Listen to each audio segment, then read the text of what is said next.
And a welcome to all of our friends across the pond. Yes, I am live earlier than I normally would be. Isn't it nice? Isn't it nice to go live a little bit earlier than usual? I was going to go live at 8:15, but I'm like, fuck it, man. We got a lot to talk about here. And I'm ready to go. And I'm wired and ready for this review here tonight. But yes, all the folks that are watching over in Europe and other places who normally it would be too late to tune into the live stream, welcome. I'm happy that you can join me in what a very newsworthy SmackDown review it is going to be. SmackDown was in Berlin, Germany tonight for the start of their European tour. There's going to be some early streams this month because they're going to be, I believe, in the UK next week. And Monday, actually, they're going to be in Dusseldorf, still in Germany. That is actually being advertised as a 2 p.m. Eastern start time on Netflix. So be aware of that come Monday. That's when we get that Gunther and AJ Styles match. But tonight we had 3 stages of hell. 1 stage for each hour of this show. And this was now or never for Drew McIntyre, right? I mean, you know the history here. Drew McIntyre has had, coming into this show, multiple opportunities to be the WWE champion. And he has failed each time. And so originally, the belief is that they were going to do another championship match between Cody and Drew at Survivor Series in San Diego. Jacob Fatu had a little injury, something with his mouth, his teeth, so he had to take some time off. And I have a feeling that's why Cody and Drew both ended up in the War Games match. Otherwise, we probably would have had a match between them at Survivor Series. But we had it tonight here on this show. And for every single time that Drew McIntyre has come out and talked about how he has been screwed, right? Always a bridesmaid, never a bride. It just feels like that's been the story of Drew McIntyre now for the past few years, really. This is a man who has been screwed more times than a Vegas escort. He's the one who chose the stipulation for this match. He's the one who chose each individual stipulation for this match. For him to go in there tonight in Germany, again, to challenge Cody Rhodes for the WWE Championship and lose, that would have been it. He would have moved on to something else, and that's it. That would have been curtains for Drew McIntyre for the foreseeable future when it came to the championship.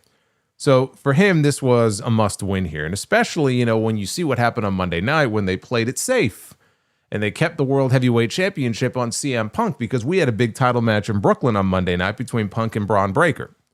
So you see all of these things and you think to yourself, they've got to do something here. We're on the road to the Royal Rumble, which begets the road to WrestleMania, and you always want things to be exciting and interesting going into it. And those are not words that I would use to describe this most recent reign of Cody Rhodes as the WWE champion. So they went into this match here with one job, and they did their job. Actually, Cody did the job. Drew McIntyre is the brand new WWE Undisputed Champion. They actually did it. They actually pulled the trigger. They actually did the right thing.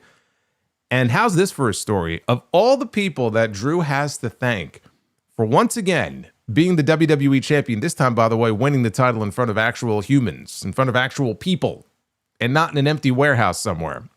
Of all the people that this man has to thank for winning the WWE Championship, for all the heat that he has had with the bloodline going back 3 years to what happened to him at Clash at the Castle in 2022, here we are in 2026, and he finally wins the championship, and he wins it largely because of a member of that very bloodline. Whether it was intentional or not, it doesn't matter. Another member of the bloodline gets involved in his business, and he has Jacob Fatu to thank for being the WWE champion and basically handed him the championship. I'll tell you what, though, they have a show. I think it's a live event, but they have a show coming up tomorrow in Glasgow, which happens to be where Drew McIntyre is from. That's going to be one hell of a homecoming for him, walking in there as the WWE champion. The match itself, talking about this 3 stages of hell match, because we've only had, this I believe is the 6th one that we've had ever in WWE history. So we haven't had too many of them. It's not a stipulation that has been, abused.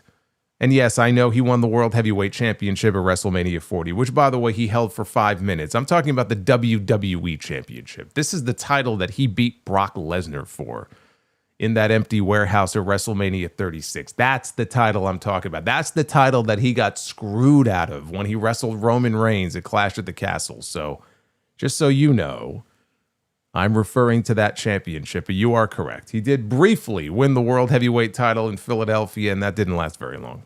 It is kind of funny, though, when you think about it. The two world champions right now in this company at the same time are Drew McIntyre and CM Punk. It's a good thing we don't have, what would it be, a Crown Jewel coming up anytime soon. We'd have champion against champion. We'd get another match between those two.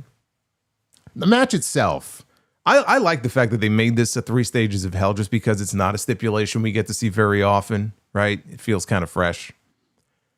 But the match itself, it was very good, okay? I don't want to get carried away like I know some people are going to, right? I haven't dove into the opinions of everybody else yet, but I'm sure there's going to be a lot of people who are going to be glazing this match because of the outcome, because they're very happy that Drew won the WWE title, which is understandable. And I think you're going to see probably a lot of that reflected in the poll results when I flash those a little bit later on here in the stream. So I don't want to sit here and say that this was, a 10 out of 10 unbelievable match, because it really wasn't. In fact, I look at it, it's very good. But to me, this 3 stages of hell, it was very emblematic of how WWE does these types of matches. So we knew coming in that it was going to open up as a regular match, right? Just a straight wrestling match. And as is the case when we have these 2 out of 3 falls, best 2 out of 3 falls types of matches in this company, first fall was over within 3 or 4 minutes. They had a straight wrestling match, which we've seen them have before, and they've had 10, 15, 20-minute straight wrestling matches before. But in this case, they had a straight wrestling match that was over. It didn't even last 5 minutes. And Drew got that visual pin in the opening fall over Cody Rhodes. It was a complete throwaway first stage of hell in this match. So then you move on to round number 2, right? The second stage of hell, which was a Falls Count Anywhere match, which is one of my favorite stipulations that almost never, ever gets fully kind of taken advantage of. And that's my biggest beef when WWE does them. You have a Falls Count Anywhere match, make use of that stipulation, go to the back, stay in the back, maybe even venture outside, come back in, go to different parts of the building. They never do that. And so tonight it was more of the same, where like they go into the crowd and then they briefly go into the backstage area, and then they're immediately back out, in front of all the fans in the arena, and they're back there for maybe a minute. Like they never take full advantage to really have fun when it comes to the Falls Count Anywhere stuff. And so that's kind of more of the same that we got with that here tonight. And so it comes down to the cage. And that is where they spent most of their time. They spent most of their time inside the steel cage. But they did the right thing. And when it was over, Drew McIntyre was the WWE champion. That one move that they made here on this show shakes things up in a way that I think was desperately needed here as we head into WrestleMania season, because it just makes the Royal Rumble now in a few weeks a hell of a lot more interesting. Because I think a lot of people had in their mind a sense of, okay, where this is going to go, Drew's probably going to get screwed again, and Cody's going to wrestle this guy or that guy at the Rumble. And right, everyone kind of had this image in their head of how things were going to play out. And here tonight, with the outcome of this match, it really throws a wrench into all of that. Now, we don't know how long Drew's going to be the champion for. I have a sense of it, but it doesn't matter. Like, him winning the title all of a sudden shakes things up in a way that makes things a lot more interesting. And that's not a bad thing. That's a good thing. As we head into the Rumble here in a few weeks, and of course, we head into WrestleMania, do I expect Drew McIntyre to walk into WrestleMania as the WWE champion? No. No, I do not. I'm not saying it can happen, but I'm saying it's not something that I expect to happen here. But it doesn't matter. It doesn't matter whether he does or whether he doesn't. It's not really the issue. Sometimes you just have to throw a wrench into things and break up the monotony a little bit. There is a feeling of sameness. There is a feeling of playing things safe so often here in this company. And when it comes to their champions, and they all have these long title reigns, and they love talking about how many days they've been champion for, and it's like, who cares? We had Roman Reigns as the WWE champion for 1,300 days, okay? No one's topping that anytime soon. We've been to the peak of the mountain when it comes to that sort of thing, it's okay to do a title change on TV. Now, it's kind of funny that we actually got a WWE title change, and it was on a show that isn't even airing live here in the United States. Like, almost everybody already knew the outcome of the match before they even went live on USA Network, which, by the way, happened 60 seconds ago. As I am speaking, SmackDown just went on the air on USA Network. And so this is the show. And it has to be the first time the WWE title has ever changed hands in Germany. It might actually, now that I think about it, I'm trying to think if this is the second or third time. It might only be the second time. I could be wrong about that, but maybe only the second time in WWE history that championship has changed hands outside of North America. I believe the first time was when AJ beat Jinder Mahal several years ago before, like it was like the week before, Survivor Series in the UK to win the belt. And I know the Universal title changed hands in Saudi Arabia. I'm trying to think, though, if the WWE Championship changed hands anywhere else. And again, maybe it did, but it's very rare that this title will change hands outside of North America. So that also, makes what happened here on this show kind of a rarity. But the reason that we have a new WWE champion right now is because of Jacob Fatu. Now, I speculated that this is where we would see his return. I've been mentioning Fatu's name now for a couple of weeks, and I said that because I just had no faith that WWE was going to do the right thing here, and I give them credit for doing so. But I figured, well, Cody will retain, and it'll be because Jacob Fatu shows up in that third fall in the cage, and he cost Drew the title because it'll be revealed that at least he believes that Drew is the one who attacked him and put him out of action a few months ago.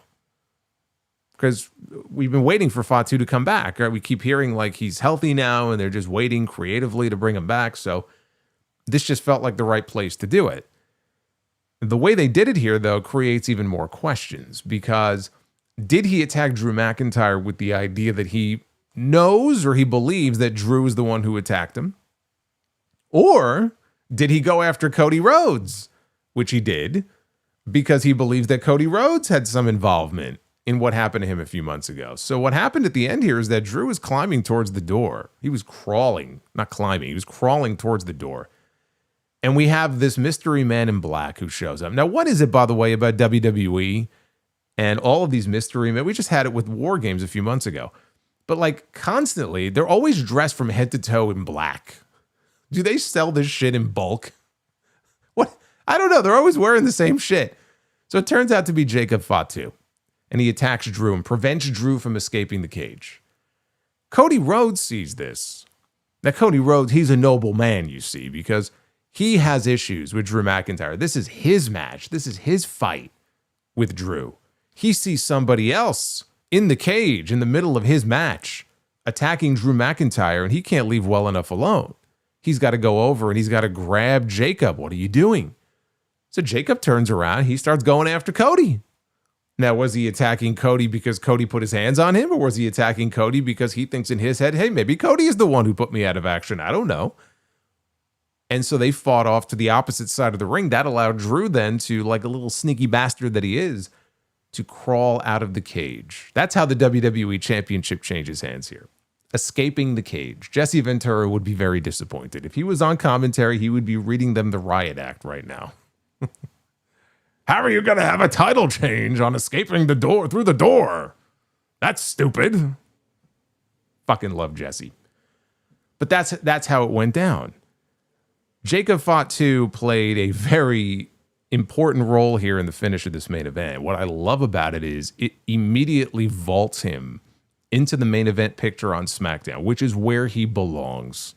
He doesn't belong with the MFTs. He doesn't belong fighting for the United States Championship and accepting an open challenge. In the main event picture, where the WWE title is concerned, in that mix, on a show that could really use some new faces in that mix, Jacob Fatu is where he belongs.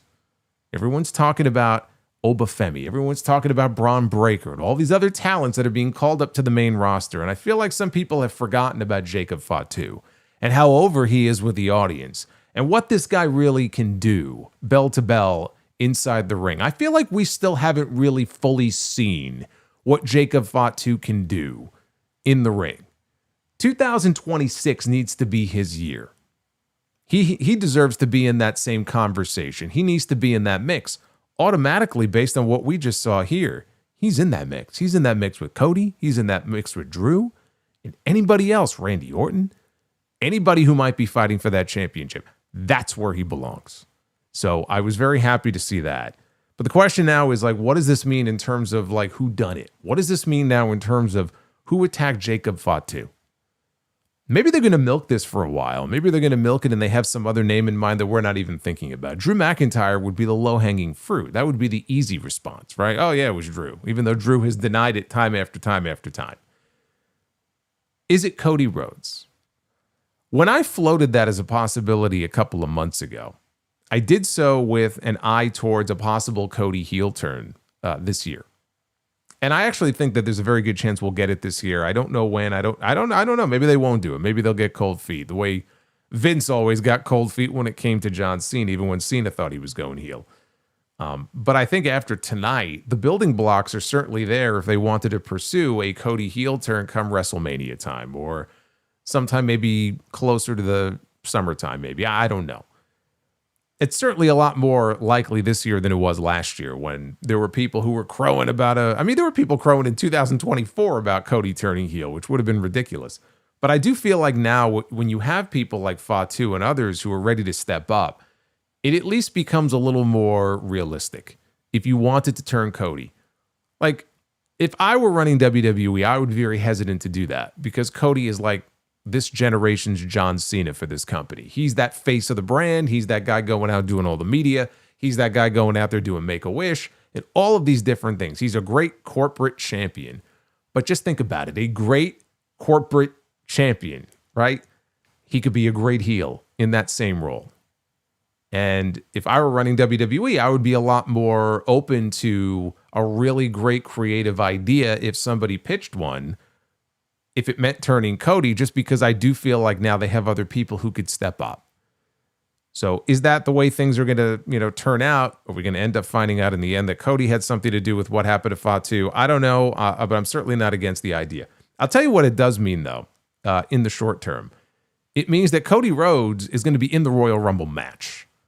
We already know that Cody is not going to get a rematch at the Royal Rumble. I'll get into that in a second. Cody Rhodes is going to be in the Royal Rumble match. Jacob Fatu is going to be in the Royal Rumble match. So they can settle their squabbles in there. I think it makes it very likely that whoever wins the Royal Rumble will come from the Raw brand or will be a free agent, if you kind of see where I'm going with this. I think it makes it very likely that Drew McIntyre is going to be defending the WWE Championship inside the Elimination Chamber this year. And I think it's also very likely that is where Cody Rhodes is going to win back the WWE Championship. I do not believe that Drew McIntyre is going to Las Vegas as the champion. So to me, the latest that I could see him with that title is the Elimination Chamber, which is at the very end of next month. They're going to be in Chicago. That's why I mentioned the winner of the Rumble either being a free agent and going after the other belt or just coming from the Raw brand, just because I think Drew's going to put that belt on the line inside the chamber to figure out, okay, who's going to be the champion going into WrestleMania. So I think that makes it a lot more likely in that regard. I think there's a very good chance we will still end up with Cody Rhodes against Roman Reigns at WrestleMania. And I just cannot see that being an undercard match with nothing on the line. If we are going to get Cody and Roman, and if the belief is that they really want to do that third match this year, maybe not even at Mania, but like a third match, a rubber match between Cody and Roman is on the table. And I'm not trying to manifest this, okay? I'm not trying to make this a reality. Because if it were up to me, I would do almost anything else but Cody and Roman. But I just feel like they're going to want to do Cody and Roman again.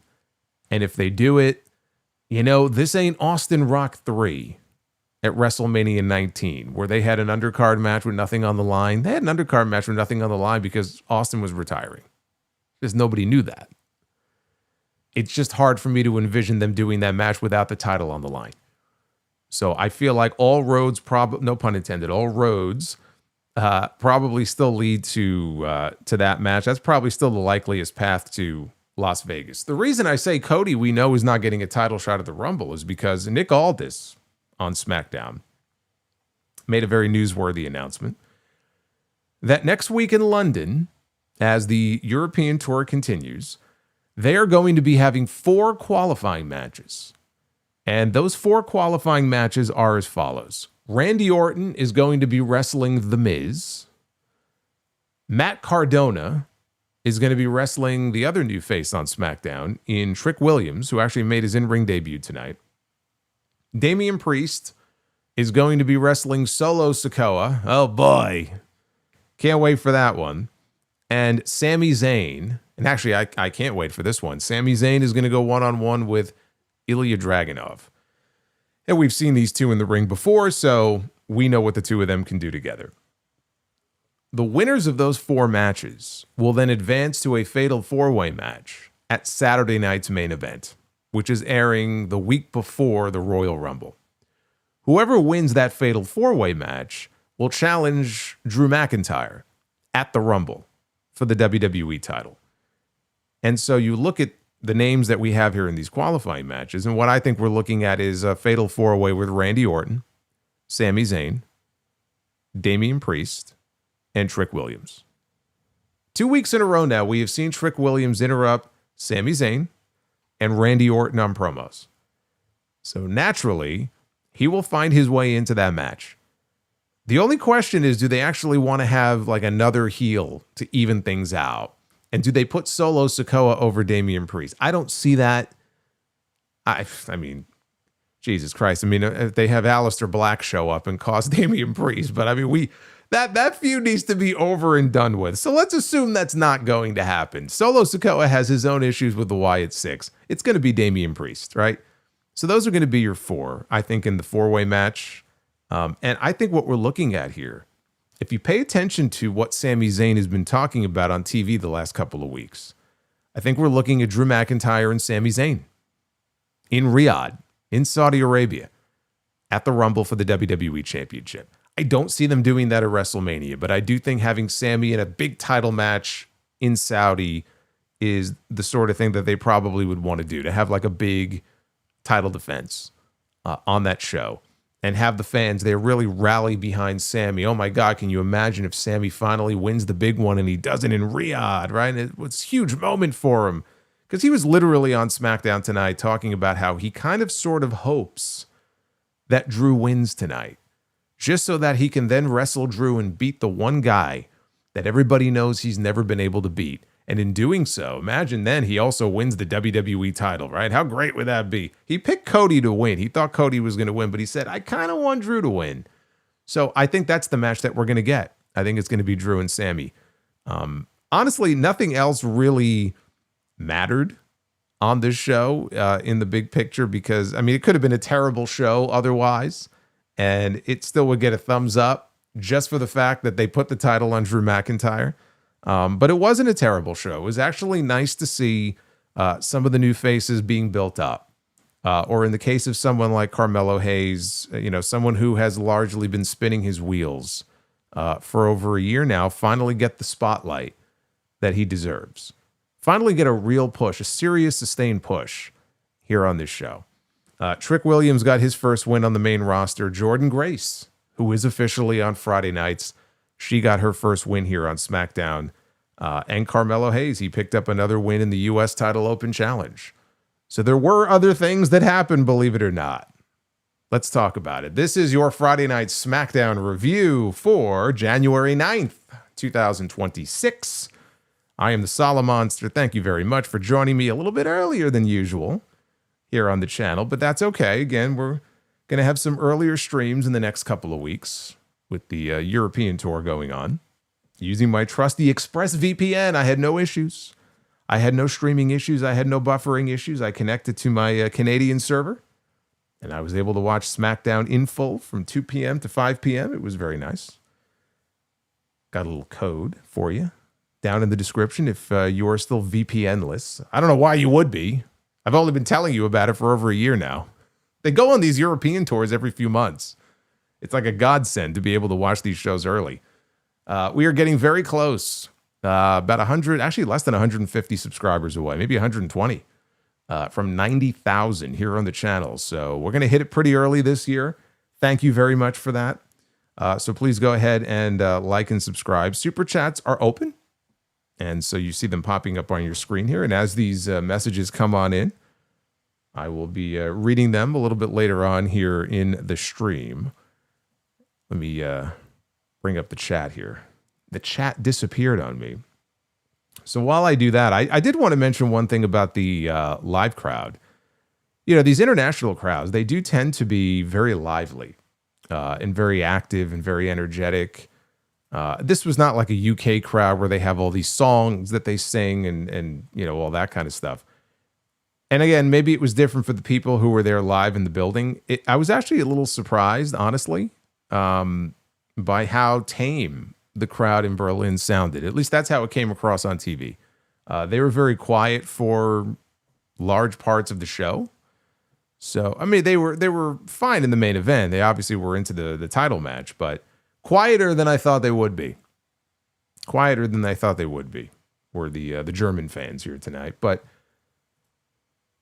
they announced that the last hour of SmackDown for the 3 Stages of Hell match tonight was going to be commercial free, which I really appreciated that. That was a nice announcement. But of course, typically when they announce that, that usually means that the first 2 hours, it's going to be commercial mania. You know what? I didn't even notice a difference, honestly, because I feel like every week on this show is commercial mania. So, I mean, it felt like the usual string of ad breaks to me. But typically that's what happens. Like they would do this on Raw sometimes where it's like, oh, the first hour is commercial free. And you're like, yeah, that's great. And it's like, you get to hour 2 and it's like, fuck me. Then you realize you're going to pay for it on the back end. That's usually the way that this works. But it was nice to not have to deal with that during the title match, right? That's one of the drawbacks of doing a big title match on TV is that you have the constant, and especially if you have a longer match like this one went 30 minutes. So you're looking at minimum 2, usually 3 ad breaks, and it kills the flow of the match.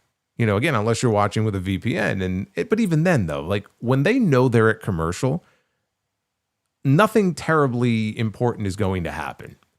So it's better if you can have a commercial-free half hour or hour and get that match in there without having any sort of interruption. So I was glad that they did that here tonight.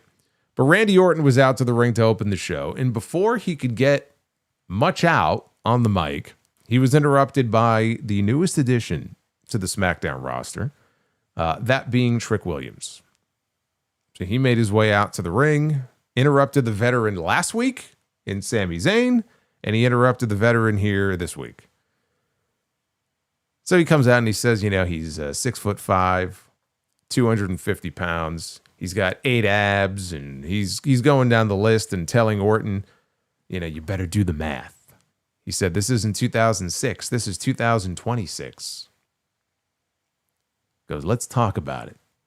So Orton says he's 6'5", 270 pounds. He's got 5 kids. He's got 1 smoking hot wife. But the only number that matters is 14, because that is how many world titles he's won. But says when he looks at Trick, he does see a star, which is true. And I said that last week when he came out to the ring to interrupt Sami. He just looks like a star. He carries himself like a star. He's got a certain swagger and confidence about him. So that will do him well. So Randy is saying the same thing here. You look like a star and you're oozing confidence. But he goes, there's one thing that I'm not sure about. The fact that you chose to come out and interrupt me, of all people. So he doesn't know if he's got the brains. So Trick acknowledges that Orton is one of the greatest of all time, and he appreciates the kind words, but he says, I don't have the brains. He says he's out here to brush up against greatness. That's why he came out here to put Randy on notice. He said, this ain't the year of the Viper no more. It's the year of Trick Williams, and they're going to whoop that all around the world. So Orton said, next time I'm not going to whoop that Trick. I'm going to kick your ass. And they came nose to nose. Then Trick slapped the microphone out of Orton's hand, and this was funny. He slaps it out of his hand, and the microphone goes flying off camera. And when it goes flying, you can see Orton mouthing the words like, watch out. probably to the people in the front row if it made it that far. Even Trick had a look on his face like he was a little nervous. So Orton knocked him down and he got him on the apron. He delivered a draping DDT. And then he dropped down. He's banging on the mat. He's setting up for an RKO. But then he realized Trick's not in the ring anymore. He had rolled out. Instead, The Miz appears from behind. And he attacks Randy Orton after what Orton did to him last week. He tried for a skull-crushing finale, but Orton countered it into an RKO. Dropped him. And then as Orton was leaving, Rey Fenix was on his way to the ring for the opening contest, and Orton gave him a fist bump, and he told his amigo to do him a favor and kick Trick's ass. So 2 weeks in now, this is the second time that we have seen Trick Williams here on SmackDown directly addressing one of the top stars on the brand. Last week it was Sami Zayn. This week it was Randy Orton. Like he said, he came out to brush up against greatness, is how he put it. I think that's a pretty good sign for Trick Williams that they got him out there interrupting and interacting with the big boys. I also like the fact they didn't just have Orton drop him with an RKO like any other scrub. He gave him the draping DDT, but it would have been very easy for them to just have him drop him with his move, and they spared him. They didn't do that, so I like that. But we did have Rey Fenix against Trick Williams. This was Trick's in-ring debut here on SmackDown. Fenix was a good first opponent for him. I mean, look, I could sit here and talk about how WWE has completely dropped the ball with Rey Fenix. They have wasted him. He's an incredible performer. Very dynamic, very fun to watch. And these last several months, if we're being honest, have been a complete fucking waste of Rey Fenix. And I could sit here and tell you that Penta doesn't really need Fenix, but Fenix needs Penta. And the quicker we get the Lucha Brothers together here in WWE, the better off Rey Fenix is going to be. Because while they may have an interest in pushing Penta on Mondays, I don't get the same sense from them when it comes to Fenix on Fridays. He's too good to just be wasting away doing nothing or just doing jobs for whoever the new person is that they actually want to push. That is not the way that you use Rey Fenix. So tonight, great first opponent for Trick. But as we head into this new year, you're going to have to do better when it comes to Rey Fenix.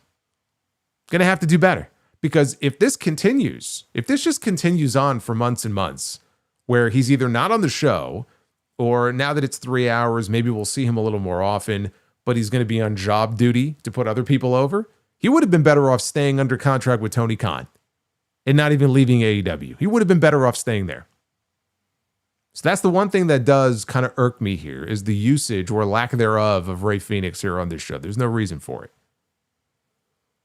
But he did make for a good first opponent here, and they got some good near falls here that the crowd reacted to. Ultimately, though, Trick picked up the win. At one point, the two of them, they were on the ropes together, and Fenix took him down with a Hurricane Rana, hit the Adios Amigos kick running the top rope, only to get caught, and then rolled up by Trick, who had a handful of tights for the flash pin and the cheap win. It may have been cheap, but a win is a win. It's a way to establish that this guy is a heel. I mean, not all heels have to cheat. That's typically been WWE's MO. That's been WWE's MO largely for decades, in this company when it comes to heels, right? Most of them cheat. Look at John Cena. John Cena for years, right? The big baby face. He never cheated. He didn't have to take shortcuts. All of a sudden, he turns heel, and he's got to cheat. He's got to kick people in the dick. He's got to grab the belt to use it as a weapon. It's such a trope. You know what I mean? But then you have somebody like Gunther, which is one of the reasons I love Gunther as a heel. Very rarely will you see Gunther have to resort to some sort of cheap tactics in a match. I can probably count on one hand how many times I have seen a Gunther match where he, or at the time, I think it was Ludwig Kaiser who interfered on his behalf and got ejected. But you don't see that. Gunther's a heel, but he doesn't have to resort to that. And it's okay to have heels that don't cheat. But that is the way they typically do things. So this is their way of establishing that this is what Trick is, and this is why you shouldn't like him, and this is why you should boo him. But anything else but him winning here in this first match for him would have been completely ridiculous. Backstage, someone forgot to turn down Byron Saxton's gain. And so when he started speaking on the mic, he damn near blew my ears out. Had to turn the volume down on my iPad as I was watching this show. But he was there to interview Giulia and Kiana James. Giulia, who just regained the United States Championship last week from Chelsea Green. Whoop-de-doo. See, the hard work begins now. The hard work is rehabbing this woman and actually giving people a reason to care about the fact that she is the United States Champion. They could have had Giulia go out there last week and beat Jade Cargill to win the WWE Women's Championship, and it wouldn't have mattered, because when she comes out there, and tonight was another example of it, even internationally, in front of the German fans, they don't care. They don't react. She hits her finish. They don't react. There's a lot of work that has to be done with Giulia on this show. And a lot of that can be owed to the way that she was booked and portrayed and used on television over the last 6 or 7 months. It's not a shock when somebody comes in and you book them in a strong way and they win. More often than not, they get over, right? Unless they are just completely devoid of just any kind of personality, any kind of charisma that, you have to like try really hard to not get over if the company gets behind you that much, right? Although it can happen. So a lot of it can be owed to the way that she has just been portrayed on this show. The pairing with Kiana James, I cannot understand how they are still together. I don't know why, after she lost the U.S. title the first time, they didn't end this pairing. I don't know why they're still together. I really don't. It wasn't benefiting either one of them before. It's not benefiting either one of them now. But yet, Kiana James is still there with Giulia. But in this segment, he was there to interview Giulia about her upcoming match with Alexa Bliss. And Giulia actually had the chance to show some personality and speak. We actually got to hear from her more than just a few words. So she said a few words here about her upcoming match with Alexa, which came up a little bit later on here in the show. We got a video package recapping the events of last week's ambulance match between Damian Priest and Aleister Black in the main event, which had Rhea Ripley made a cameo appearance, and Priest was able to pick up the win here in the end and hopefully put an end to this feud once and for all with these two men. So backstage, somebody obviously was able to adjust Byron's microphone. And he's interviewing Priest here about what's next. And he says he looks at the Royal Rumble as an opportunity to face Cody Rhodes. But then Drew McIntyre shows up and talks about the possibility that he will be the champion going into the Rumble. And Priest reminds Drew what happened the last time they faced off. And he wished him luck, and then he walked off. So then we heard from Drew McIntyre about 3 stages of hell coming up later on here in the show. And, he said that emotions are high, but not for him. He can only imagine the look on Cody's face when he sees what Drew has this week. And at that point, Drew showed off the gold watch, supposedly the Dusty Rhodes had, that he had to pawn off many years ago when he needed the money. It was the watch he was going to gift to Cody. That's the story behind it. I still haven't gotten clarity. When Triple H and them, was it at 40 in Philly? They gifted Cody the watch, and Cody got very emotional, and they said, oh, this is the watch that Dusty pawned off or whatever. I don't know. I mean, I find it very hard to believe that they actually tracked down the exact watch. I don't know that I ever got clarity if that supposedly is the actual watch, or if it's just the same type of watch that Dusty pawned off. Like, if Dusty pawned that watch off over 20 years ago, how the fuck would you find it? I mean, I guess maybe if they could find the pawn shop, maybe there's a way. I don't know. I find that very hard to believe. So, but they make it sound like it is the actual watch that Cody, was gifted a couple years ago. But anyway, he's got the watch. I guess when he was on Cody's bus last week, he must have grabbed it. Otherwise, I don't know how he got in possession of it. But he said that Cody is going to get himself disqualified in the first fall. And then all he needs to do is win one more fall. And then he becomes the WWE champion. Craigslist. They put a listing out. Hey, we're in search of Dusty's watch. Yeah, I'm very suspicious of that claim. Very suspicious that that would be the exact same watch. I doubt that very seriously. But elsewhere in the back, Alexa Bliss was on the phone with Charlotte Flair. And Alexa says, "Oh, you sound terrible." Apparently, Charlotte is sick. A lot of people are sick right now. I don't mean just in the head on social media, but I mean actually sick. I was sick up until a week ago. So she wishes her well and feeling better. Nia Jax and Lash Legend show up. And they're mocking her about Charlotte. Oh, of course, Charlotte's not around when you finally get a one-on-one opportunity for yourself. So Bliss said that sounded like something that Nia would do. And she offered some advice to Lash Legend as someone who has been there before. She told her to drop Nia before Nia brings her down. So, and then it was out to the ring for the United States Championship match. Giulia defending against Alexa Bliss. Drew is a kleptomaniac. He is. We have a kleptomaniac as the WWE champion.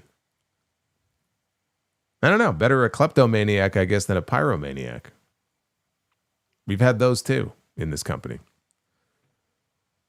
The champion entered first, which should never happen. Unless it's some sort of like big main event PLE match and you've got like a major superstar in a title match and they're the challenger, then maybe I can understand them coming out last. But as a general rule, the champion should always enter last. But they had the champion enter first here, I guess, because Alexa's a bigger star. So she came out second. Champion got a missile drop kick, and she sends the challenger to the corner and then out to the floor. Bliss, though, caught her off guard. She went off the apron after that for a cannonball senton.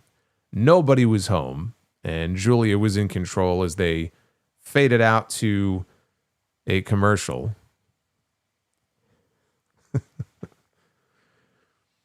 Retro, you got to stay tuned. You got to stay tuned for he doesn't know the outcome of the main event yet. You got to stay tuned. So Bliss started to regain control until Kiana James got involved. This allowed Giulia to go back on the attack. Later on, she drove Alexa into the ropes, and then she's backing off at the insistence of the referee. That allowed another cheap shot from Kiana. And for the finish here, Alexa was setting up Sister Abigail. This is actually very dumb. She's setting up Sister Abigail here, right? She's going to finish this woman off. Kiana jumps up on the apron, and she's distracting the referee, but she also distracts Alexa. So Alexa then, she ends up going, so she hits a DDT instead. So then Alexa goes up for Twisted Bliss. Lash Legend appears. Referee doesn't see this. And Lash knocks her off the top rope. Giulia then hits her Northern Lights bomb. And it's so sad because she picks up her opponent for the Northern Lights bomb, and she holds them there for a while. And no one is making any noise. There's just nothing. There's no boos. There's no cheers. There's nothing from the crowd. She drops her with the Northern Lights bomb, and she defeats Alexa Bliss. After the match, Lash and Nia, they go on the attack on Alexa, and Nia gave her a very shitty-looking annihilator. It's just terrible. I mean, I'm not saying I want her to go out there and squash people like she did fucking Lyra in the Queen of the Ring a couple of years ago, but this looked fucking terrible. So, but here's the thing about this. Bliss could have hit Sister Abigail. Instead, she allows herself to get distracted. She decides not to hit the move, right, when she sees Kiana up on the apron. But she still goes and hits a DDT instead. Like, explain to me what sense that makes. It just makes Alexa look like an idiot. And there's not much to sing about here as far as this match goes, other than the fact that Giulia got what I would consider to be a big win. Because Alexa Bliss, right, former multiple-time world champion, she's one of the bigger stars in that women's division. It didn't come across that way, though, because just with all the interference with Kiana up on the apron and then Lash and everything else, it's just such a cheap win. What does it really mean? Yeah, she beat Alexa, but so what? Alexa beat herself with that dumb spot there at the end, and then she got pushed off the top rope. Ooh, big win for Giulia. Better than losing, I guess, but I don't know. I don't really consider it too much of a real win here. And again, the crowd still is just not invested in, even international crowds are just not invested in what this woman is doing. Now, if they're going to do a PLE, which is the rumor from Italy, I believe at the end of May, if they're going to do that, she needs to be on that show. Because Giulia, she's got roots in Italy with her family. And if she can't get a reaction there, then she's not going to get a reaction anywhere other than Japan, I guess. I don't really know what to say at that point if that happens. I don't know, again, why they continue this pairing with Giulia and Kiana. It just doesn't serve much of a purpose. Just end it. You want to push Kiana James? Go ahead. They can certainly use more women in that division, but this pairing is a fail. Backstage, Nick Aldis officially welcomes Jordynne Grace. This was not a fail. This is a win. This is a dub, as they say. He welcomes Jordynne Grace to SmackDown. And we kind of got that sense last week. She was already interacting with Chelsea Green and with Jade Cargill. And we know this division really could use the help. So this is the right place for her to be. She is officially now on the main roster. Chelsea Green, again, interrupted, demanded her rematch for the women's U.S. title. And Jordynne talked about not being a diva like some women. And this riled up Chelsea and Alba Fire to the point where Nick Aldis made it official for later on in the show. Jordynne would have her first match, and she would be going one-on-one with Alba Fire here on this show. I Am Kindle says, I don't know if even Kiana James will get over on her own. Well, that may be, but she's certainly not going to get over in this pairing with Giulia, and Giulia is not going to get over with this pairing with Kiana. So part ways and let them take their chances on their own. Because it's certainly not working with them together. That I can tell you. So we had that match made for later in the show. So then Aldis has to deal with Kit Wilson, who shows up outside of his office. And how does Aldis deal with this? He deals with it by closing the door in his face because he does not, in fact, want to deal with Kit Wilson right now. Wilson was asking about dealing with Matt Cardona, who beat him last week on the show. I should mention here, being that I mentioned Kit Wilson, I asked the question last week, like, what the hell happened to Elton Prince? Like, he hasn't been mentioned. He's been gone now for many, many months, right? We haven't seen him since the spring. Unfortunately, we got our answer today. He posted on his Instagram a photo of him post-op. He just had surgery yesterday. Only yesterday he had surgery because it took 7 months for them to actually diagnose the problem and figure out what was wrong with him. He had neck fusion surgery. I think it was only 2 tiers, but still, fusion is fusion. And it just took place yesterday. So we're not going to be seeing him for a while. He's 28 years old. You have a neck fusion at 28? That sucks. So I'm glad they diagnosed the problem, and hopefully he'll be on the mend, quickly. But that's why we're seeing this Kit Wilson, I can't even call it a singles push, but I mean, he's got the Tron and his own music. It felt like, man, are they moving away from Pretty Deadly? Now we know why. Because he lost his partner for the foreseeable future. But I mentioned Matt Cardona. Speaking of Cardona, he was standing by with Byron Saxton. And he talked about the options that he had after leaving WWE nearly 6 years ago. But he decided to go out and bust his ass and work as hard as he possibly could to eventually come right back here to WWE.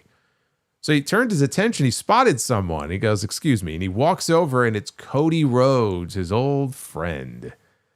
And he goes over, and the two of them share an embrace. And when they showed Cody, by the way, on screen, he got booed by the fans in Germany.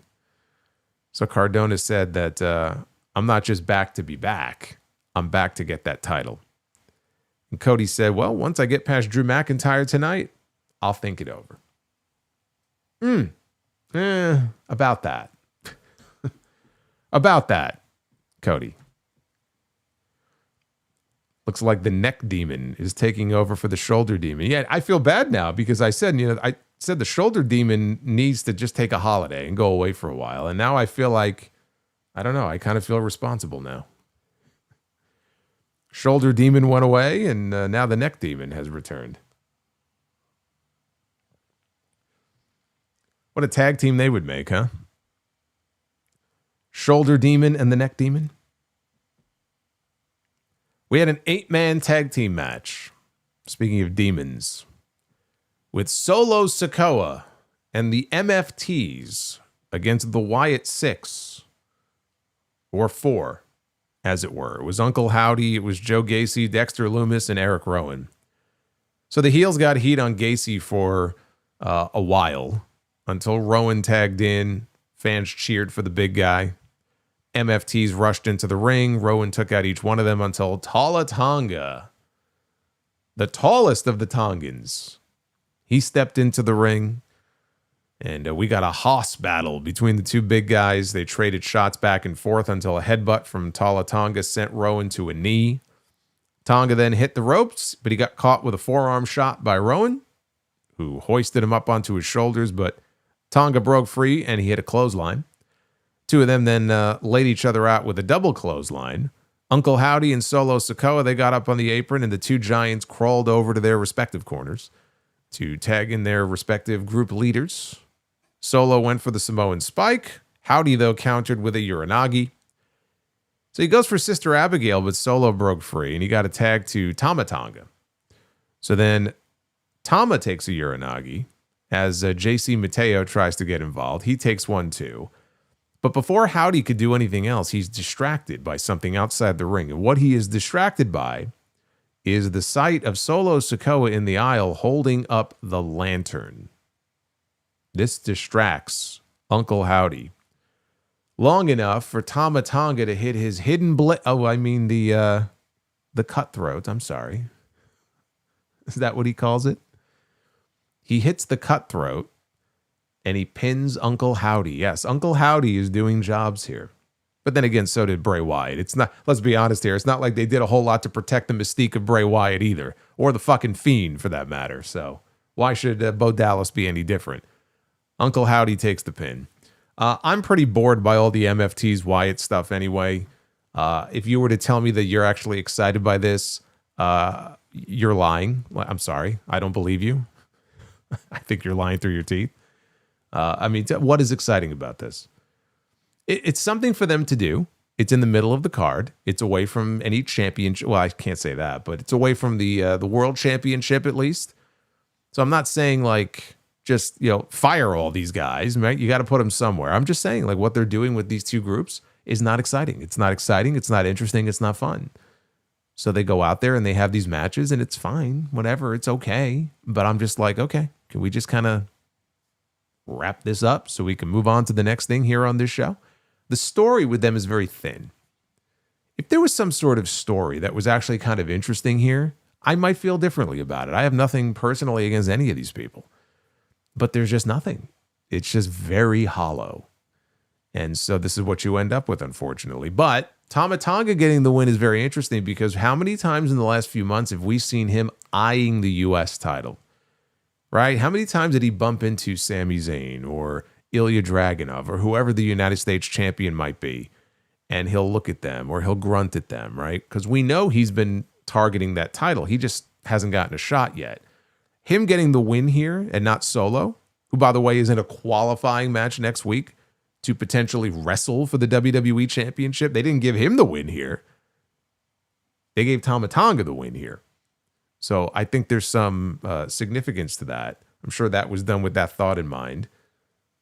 So it seems like only a matter of time before he accepts one of the open challenges here for the U.S. title. Then you've got the MFTs coming after the tag team titles, which are currently held by the Wyatts. Please tell me they're not going to go with the heel group gimmick where they collect most of the gold or all of the gold. I don't want to see that. with the MFTs? Are they really going to end up with the U.S. title and the tag team titles potentially? I hope not. Speaking of the U.S. title, backstage, Carmelo Hayes bumps into The Miz, who bitches about what Randy Orton did to him earlier. He says, I can't even move my neck to the left. So Melo says, oh, there's Randy. And of course, Miz turns, and he turns his neck just fine because he's lying. He's faking it. So Melo told him, look, if you need another week to accept the open challenge, you could have just said so. So then he spots Ilya Dragunov, and he goes over, and Melo tells him, hey, I'm on my way out for another open challenge. And Dragunov's not in his wrestling gear. Dragunov's in his suit, and he tells him, he goes, look, you and I, we are going to meet again. It will not be tonight. It will not be in this place. Instead, he's looking to have a chat with Nick Aldis about something different. And he walked into Aldis's office, and now it's a little more clear, given the announcement they made later in the show, what he was there to talk to Nick Aldis about. But even before we knew that he was going to be in one of the qualifying matches next week, I figured it had to be about the WWE Championship, because if it's not about the U.S. title, then what the hell else would he be talking to Nick Aldis about? It seemed pretty obvious that it was going to have something to do with the top title on the brand. Or, you know what I actually thought also maybe? I thought maybe he was going to go talk to Aldis and declare for the Royal Rumble. You know, it hit me the other day. We're only a few weeks out from the Rumble. 3 weeks away, whatever it is. And we still have not had anybody on television declare for the Royal Rumble. This is always a thing they do every single year, right? Around this time last year, John Cena, I think, was the first one. But you always have people like declaring that they're going to be in the Rumble match. We haven't had any of that so far. So I thought maybe there was a possibility that Dragunov was going to talk to Aldis to throw his name in the hat for the Royal Rumble, but I guess not. We had Jordynne Grace making her SmackDown in-ring debut against Alba Fire with Chelsea Green in her corner. Fire tried to send Grace into the corner. Jordynne got out of harm's way before hitting a spine buster and a package powerbomb, but Chelsea distracted the referee to prevent the pin. Green got knocked off the apron by Grace, who then landed what she calls beast mode, which is her torture rack bomb for the win. Not much of a match, but I mean, it was a simple show. And I hate even saying that, by the way, because there was a point in time when she was in NXT UK where Alba Fire was the NXT UK Women's Champion, and she was having these, really good matches, and she was really being talked up as a potential future star in the women's division when she migrated over to NXT, proper. And then you see like how she's used now. And I mean, they had her at a tag team with Isla Dawn. And when Isla Dawn got released, Alba was all by herself. And it's like, okay, you got to find a role for her. If you remember, I talked about why don't just add her to the Secret Harvest group, which is what they ended up doing. But the Secret Harvest stuff at this point has just run its course. It's just so cringe. And she's just literally just a person on the roster. I mean, they obviously have no plans to use her in any sort of meaningful way. She's there as Chelsea's, I was going to say Chelsea's handler. Play on words there. But no, she's background noise whenever Chelsea's on TV, and then she'll go out there and do the occasional job. And it's like, man, she went from that to this. It's quite a fall for Alba Fire. I'd be a little worried about things.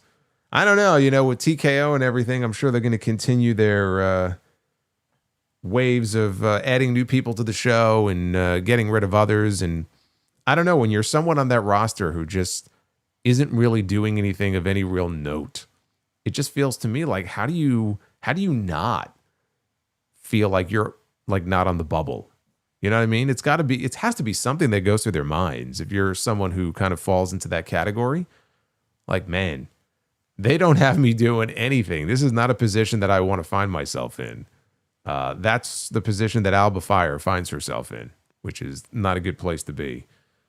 But again, it was a simple showcase for Jordynne Grace to kind of show what she can do. It's a win to start her off on the right foot, and also to set up what came after this. So as she was leaving and heading to the back, Jade Cargill's music hits. And out walks the WWE champion. She's got a microphone.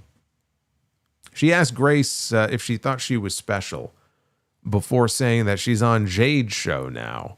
And she is that bitch. That was it. Jordan's just like looking at her like, okay. But I'm watching this and I'm thinking this is the second week in a row now that these two have interacted with each other. Are they setting up? They did this with AJ and Gunther, right? They had interactions back-to-back weeks on TV, and we're getting a match between them next week on TV. Are they setting up a championship match? Are they setting up any kind of a match with Jordynne Grace and Jade Cargill now? This woman just debuted on the roster tonight. Not that she doesn't deserve to be in a position like that or that she shouldn't be hanging with the champion. I think that's great for her if that's the case. But it's just like, are they that desperate because they have no real challengers right now for Jade that they're already positioning Jordynne Grace as a challenger for the WWE Women's Championship? That I don't like. If that's where this is headed, I don't like that because we know she's not winning anything. So if that's the case, I would avoid that. It's good, though, in that if it's just a matter of we want Jade to kind of put her on notice and have Jordynne in a segment with Jade, who's the champion, just to let people know that, okay, she's a player on this brand. That's fine. I have no issue with that. And I think you do want to establish that she should be a player on this brand. But I hope they're not going right into a title match. I don't care what everyone's saying. Jade is awful in the chat. Look, this has nothing to do with your opinion on Jade Cargill. You can think that Jade is awful. You can think that Jade shouldn't have the title. She does. And she's not losing that championship at least until WrestleMania. Like, she's not losing that title until Bianca comes back, unless Bianca has some kind of a setback and she's not going to be back for a long time yet. They're not doing anything with Jade in the title until Bianca comes back. Like, she's the champion right now. You got to deal with it. It doesn't change the fact that it's too early to just vault Jordynne Grace into that position, unless the idea is that you're going to belt her up, and that's not what they're doing here. So I'm just saying, I wouldn't immediately be going to that because I don't really like the outcome there. Backstage, we hear from Sami Zayn, who admits that he kind of hopes that Drew McIntyre wins the WWE Championship tonight so that he can finally get that elusive win over him, and at the same time, he could win the title from Drew, right? It's awfully enticing to Sami. But either way, he says he's ready for whoever leaves tonight as the champion, and he took a very long time before deciding that he thought Cody was going to win. It wasn't like he said, oh yeah, I think Cody's going to win. He's like, It took like 10 seconds. And then he said, I think Cody's going to win tonight. He didn't really feel like he had his heart in it, though, when he said that. Elsewhere backstage, we got a goofy segment here where Nathan Frazier was getting ready. I think he was going to race Axiom. I don't know what he was getting ready for. Oh, he was going to race him out to the ring, I think, because we had the open challenge coming up. That's what it was. So I think that the two of them were going to kind of fight over who was going to get the next shot against Carmelo Hayes. And then Axiom shows up, or who we thought was Axiom. Even Nathan Frazier thought it was Axiom. He had the Axiom mask on. He was wearing a turtleneck. Well, it turned out to be Johnny Gargano dressed up as Axiom because he attacked Nathan Frazier. I'm like, holy shit, Axiom just turned on his tag team partner here. But then he pulled the mask off and it was Johnny. Then the real Axiom, who was in his gear, he shows up and chases off Gargano and Candice LeRae. This was a segment that happened. Got to find things for Johnny Gargano to do because he's losing his tag team partner. Tommaso Ciampa is on his way out. If it hasn't happened already, he's finishing up with WWE. He is not renewing his deal. He hasn't officially announced anything about that yet, but that is the belief. That is the report. So that means Johnny Gargano's all by himself now. He better hope they have something in mind for him for some sort of singles push, or else he's going to be in the Kit Wilson position. What do we do with this guy? He lost his tag team partner. We got to come up with something for him to do. Maybe they'll put Gargano and Kit Wilson together. We'll have the new Pretty Deadly. D.I. Deadly. They could be a new tag team. We had Carmelo Hayes. Another United States Championship Open Challenge. This time it was against Shinsuke Nakamura, who they would not allow to the Tokyo Dome last weekend to pay tribute to his friend Hiroshi Tanahashi in his retirement. The key spot here in this match was Nakamura delivering a dragon screw, which took out Melo's knee, and he sold it mostly for the remainder here of this match. We got 2 commercial breaks during this match, and after the final one, Nakamura intercepted Hayes on the top turnbuckle, setting Hayes up in a tree of woe before charging at him for a sliding drop kick, but Melo made him miss as he rose up. So there was a frog splash that followed. Nakamura, though, rolled out of the way before going after the leg with a submission hold. Hayes was struggling. He was crawling to the ropes to try to break the hold. Death Valley driver from Nakamura, or maybe a Michinoku driver, but only got him a 2 count. So Hayes countered a Kinshasa with a thrust kick. He climbed back up the ropes. He got cut off, though, by Nakamura, who set up for an avalanche Kinshasa. He goes for another one, but he got caught with the first 48. Hayes then goes up top, hits nothing but net, and picks up the win to retain the championship. After the match was over, Hayes offered a handshake to Nakamura, who accepted. So it's always nice to see the code of honor being adhered to. The crowd was quiet for a good part of this match. They did get louder, though, near the end. It was like as they started to really get louder and into the match, it sort of ended. But we got a nice sell job here, by Hayes on the leg. So, the match itself, it was solid. It was a nice win for Hayes and a series of wins now that he's racked up, which is great to see. We'll see if the damage done to the leg is carried over into next week, if that plays a role maybe in his next match, or if it's just isolated to the one match tonight. I don't know. Did I hear about Ted DiBiase Jr.? Dude, I feel like this guy's been on trial for like 5 years now. I've been hearing about this fucking fraud trial that he's had hanging over his head. I think now it's finally begun. I saw a video of him earlier today walking out of court, just ignoring all the questions being asked of him. It's not looking too good. It's not looking too good for Ted Jr. He may be wearing the pinstripes very soon. Is that what they wear in jail? I don't know. Do they wear pinstripes or do they wear the nails like an orange jumpsuit?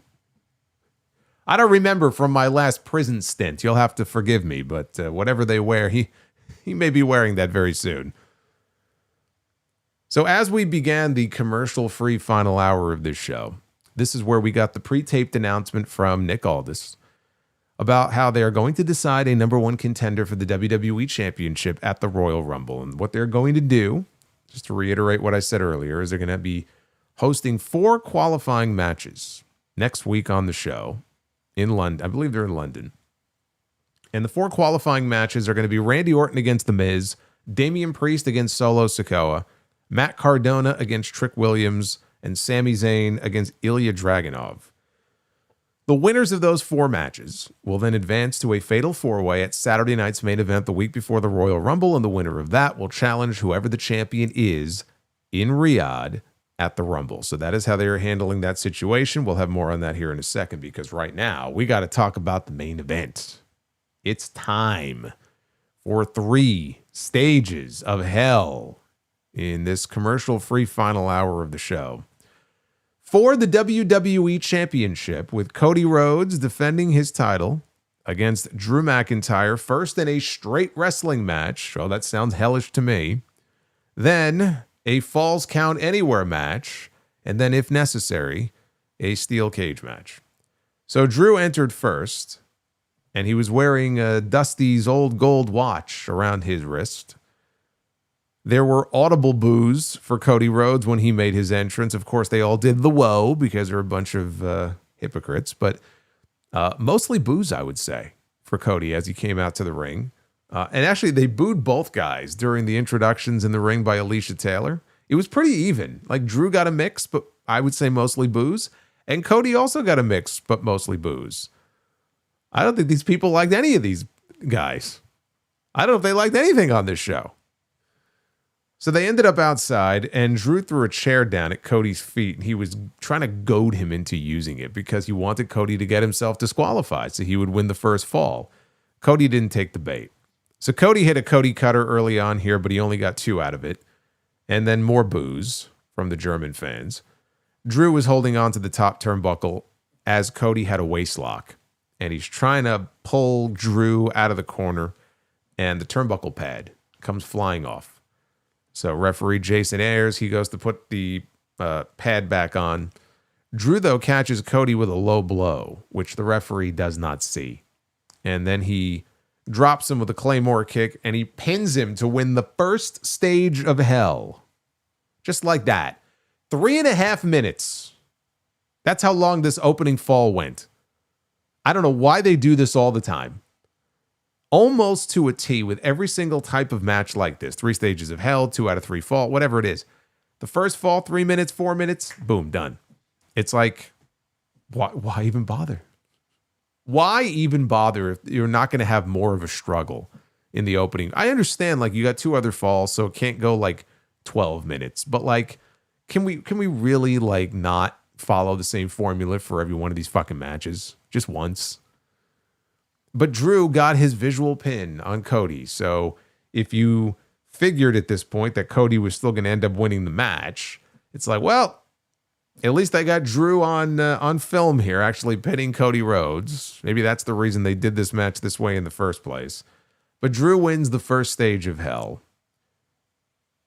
Stage 2 is falls count anywhere. Not even 5 minutes into this match. And Drew pulls out a Slim Jim table from under, because nothing says hell like Slim Jim. Pulls out a Slim Jim table from underneath the ring, sets it up, and he power bombs Cody through it, covers him, and Cody kicks out. So they brawl into the crowd. Cody was biting him and taking a selfie with a fan's phone.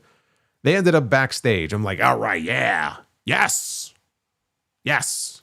Yeah, they have the stipulation in 2K25, right, where you can fight backstage and you're in like the loading dock. And I'm always like, man, I want a more interactive environment where when I'm backstage, let me walk around, not just in the loading dock, please. Can I walk? I want to walk all over the fucking building. I want to walk. Oh shit, the women's locker room. Sorry. I didn't see you in there. And like, keep walking. You know what I mean? Go into the kitchen, go into the bowels of the building where the boiler room is. And as your character is walking around, you see Mankind in the corner sitting on the floor petting a rat. How fucking awesome would that be? Like, oh, sorry, brother. Let's go somewhere else in the building, right? Like, really explore all of the territory that there is to explore back there. No, they go backstage, and they're in this one little area here. So he throws Drew into the metal garage door. Right, so he throws him into the garage door there. And there's a table that's set up that has some food on it. And there's a banana on the table. So, whoa, I saw Naya annihilating my bed. Hey, you never know what you're going to find if you walk into the women's locker room by accident. No Mercy had the best backstage setting. Man, I didn't have the N64, so unfortunately I missed out on that. I was not able to play No Mercy. Everyone's always raving about No Mercy as like, everyone holds it in such high regard. I'm just saying, I think it would be a lot more fun to have a game where the backstage environment is completely immersive. I mean, we've been waiting, 10 years for GTA 6 to come out, and apparently it's being delayed again. Surprise, surprise. So it's not even coming out this year. But they want to get it right. How hard would it be to have like a completely immersive backstage area where you can literally just explore the entire building and go from like hallway to hallway, room to room? Can't be that difficult. But there's a banana on this table, as I was saying. So Cody, he grabs the banana. And he brings it over to Drew, and he tries to shove the banana down Drew's throat the long way. Then they fight back into the arena. Like, is it so hard to ask to just let them fight backstage for more than 60 seconds? Is it that difficult? Really? You got giant Trons all over the arena. Like, people can see what's going on backstage. They'll be back. It's okay to let them, fuck around back there for more than a minute. So now they're back in the arena already. Cody got Drew laid out on a table that Drew had set up. And Cody looks up at the balcony. There's like a tunnel there, but like the balcony that's right above where the table is set up. And he's getting an idea in his head. So Cody goes ahead and he walks up the stairs, and now he's standing on top of the railing, right over the tunnel there, the entranceway. And Cody does a big dive. He does a balcony dive, a superfly splash off the guardrail down through the table. And he covers Drew, and Drew kicks out at 2.5. So they did a balcony table dive spot only for a near fall. What am I watching? AEW? Cody drags McIntyre back down to ringside, but Drew grabbed a chair from underneath the ring. He hit Cody a couple of times with it. He was setting up for a Claymore kick into the announce desk. Now, if you remember, this is the spot that they did months ago, which put Cody out of action for a certain amount of time. How long was he gone for? Maybe a month? 3 weeks, right? It was leading into WrestlePalooza. He was probably gone for 3 weeks. So he was going to do it to him again here. Cody, though, cut him off with a super kick to avoid that.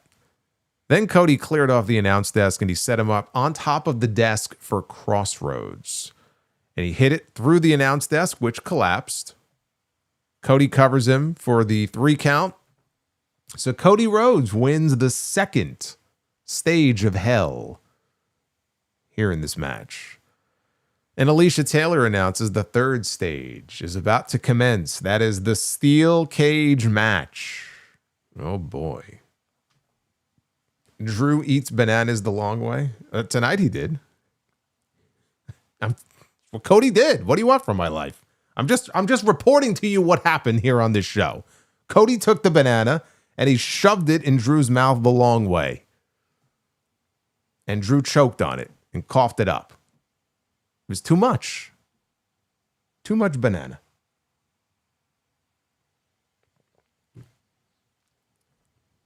What do you want from my life? Where are we on the likes, by the way? Have we hit 400 likes already? Are we doing Be the Booker? We did. We hit 410. Yeah, well, I take Be the Booker away. We need 450. 450 for Be the Booker tonight. You got to work a little bit harder. So Cody got him back inside the ring, and they lowered the cage ominously. Pinfall, submission, or escape the cage. Those are the ways to win. Cody bounced Drew back and forth like a pinball off the steel to boos from the crowd. But then Drew reversed Cody into the steel, and he got cheered for it. Then he nearly raced right out the door, and Cody stopped him and suplexed him back in for a 2 count. So they both climb to the top of the cage, and they start slugging it out here. And Cody got his legs over, but McIntyre on the top rope, he reaches up, he grabs Cody in a suplex position, and he suplexes him all the way from the top of the cage, all the way down to the mat. And then he covered him, and Cody kicked out. So Drew hit Future Shock after this, covered again, Cody kicked out again. Cody was bleeding from his underneath his hair, like the back of his scalp. He's got that fucking bleach blonde hair. So he was, I don't know, where he got sliced up there, but he was bleeding from the back of the head. Nothing, I shouldn't say it. I mean, who knows what it looked like under his scalp, but anyway, it was noticeable there. So Drew starts yelling at him in frustration, "Stay down, stay down." He sent Cody into the ropes. He came off into a tilt-a-whirl and right into position for Crossroads. That was smooth. And he nails Crossroads, only got a 2 count out of it. That was a smooth transition there. I like that little tilt-a-whirl, and then he lands on his feet. Perfect position for Crossroads. I thought that was well done.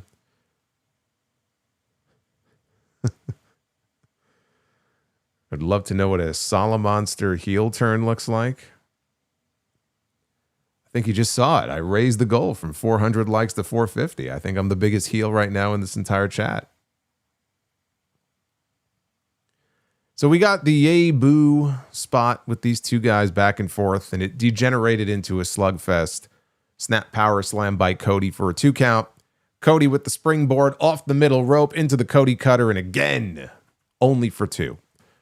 So the greatest hits are not working here for Cody Rhodes. Now he's setting up for Crossroads, and he hits it. But he picks Drew right back up. Another Crossroads.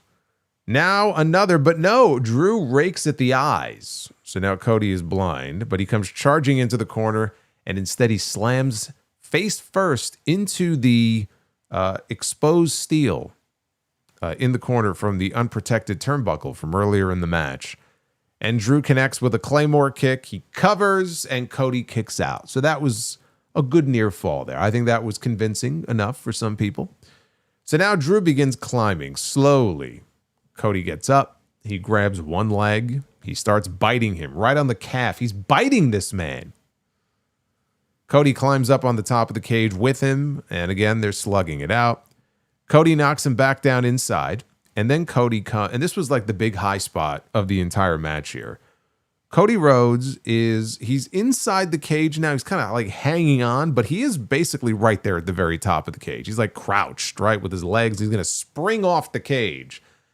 And he springs off the side of the cage from the very top and comes all the way down. And he catches, or attempted to, catch Drew into a Cody cutter. So it was a Cody cutter. It did not hit flush. Like when you watch it back, he didn't really, as Michael Cole would say, he didn't get all of it. But it was still a spectacular spot. You know, they replayed it, and it was this huge, leap off the top of the cage. It was a good spot. It just didn't look as good as I'm sure he wanted it to. And honestly, I thought that was going to be it. But Drew managed to get his shoulder up before the 3 count. So that was another good near fall. So now the blood was a little more visible on the back of Cody's scalp. And he began the slow ascent back up the cage. He didn't make it very far, though, before Drew caught him.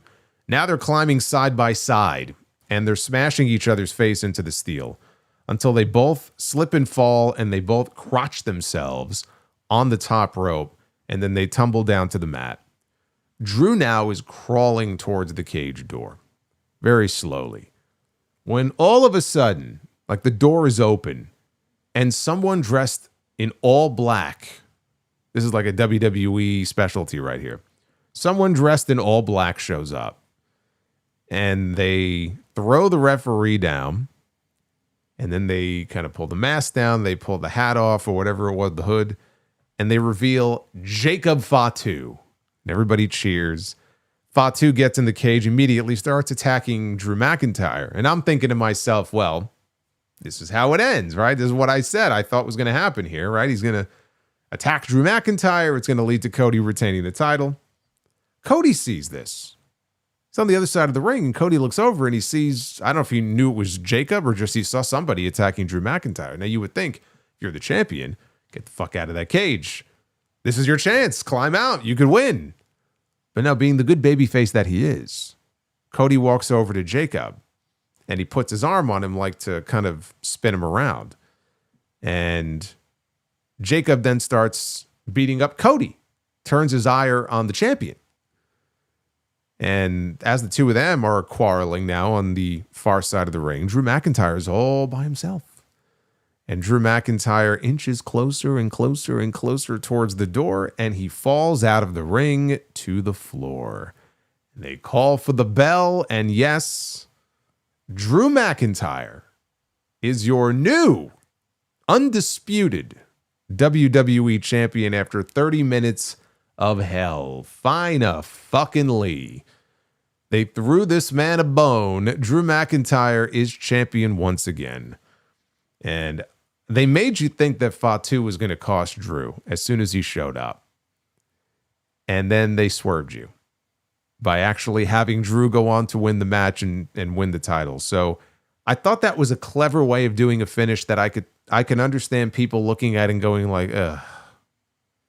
I get it, because I felt a little bit like that too. It was, it's a case where Drew winning the title is more important than anything else. It's like, don't look a gift horse in the mouth kind of thing. It's like, I could quibble about the finish more, but like, I'm just happy they actually did the right thing and they did the title change. It did not make Drew look super strong or anything like that, but the story is he took advantage like a little weasel, like a heel. He took advantage of the situation. He crawled out of the cage. Because that's one of WWE's rules for these cage matches, escape the cage. There are ways to do escape the cage. I grew up on escape the cage. So there are ways to do it where it works. And I feel like in this case, it worked for the purposes that they were, looking for. If they were beating Cody, of course they were going to find some way to protect him to the extent that they were able to protect him. It's like, okay, we're going to beat Cody, but we're not going to really beat Cody. We've got to come up with a finish where he still looks strong and can say that, somebody else got involved and it's, I didn't really lose. And that's why they did the finish the way they did. And also to create, I think, some drama and some questions about Fatu's motives in this. Clearly he was going after Drew McIntyre, but he also went after Cody. So like, why? Is it just because Cody came over, or does he know something we don't? They want to plant those questions in your mind. And it is an episodic television show, and they want you to tune in the following week to find out. Maybe we'll hear from Jacob, and we'll find out what this was all about. So it was not a bad way to do it if you were going to do a finish like that. But again, for 3 years now, Drew McIntyre, dude, there was a storyline that they abandoned months ago where Drew McIntyre was going to be the bloodline hunter.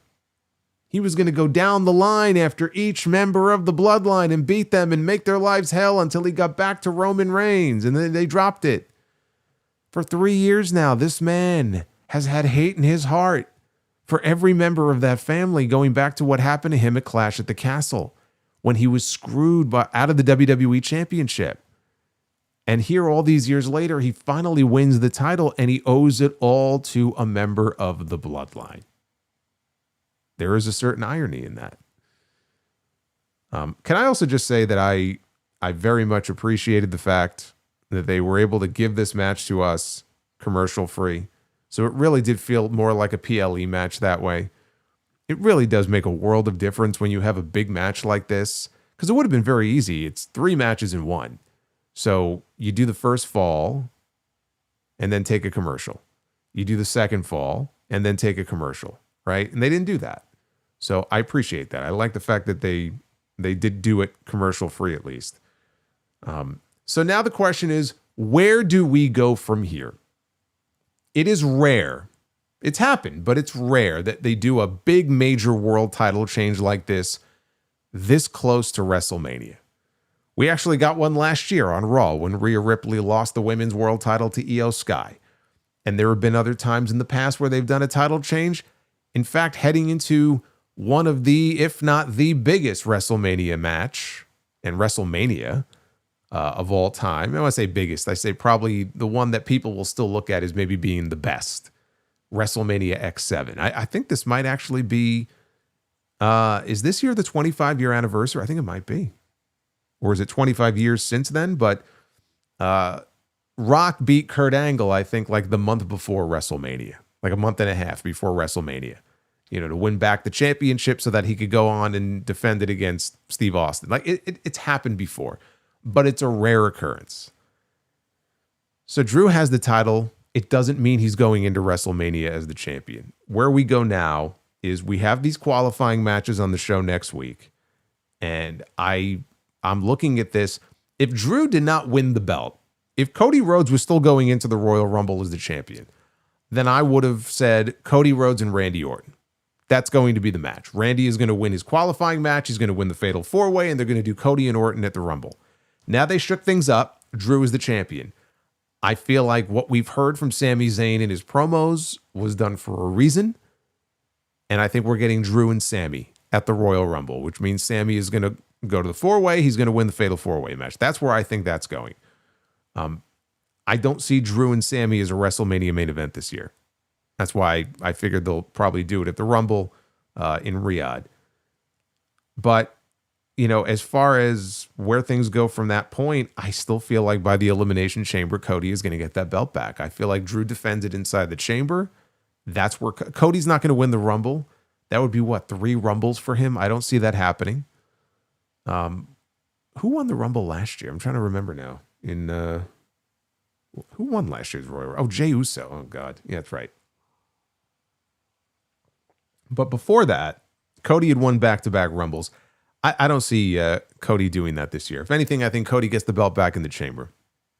And then Cody and Roman is probably still the likeliest match for WrestleMania. I would love it if they did Cody and Randy Orton. Look, Jacob Fatu, we don't know where this story is going to go.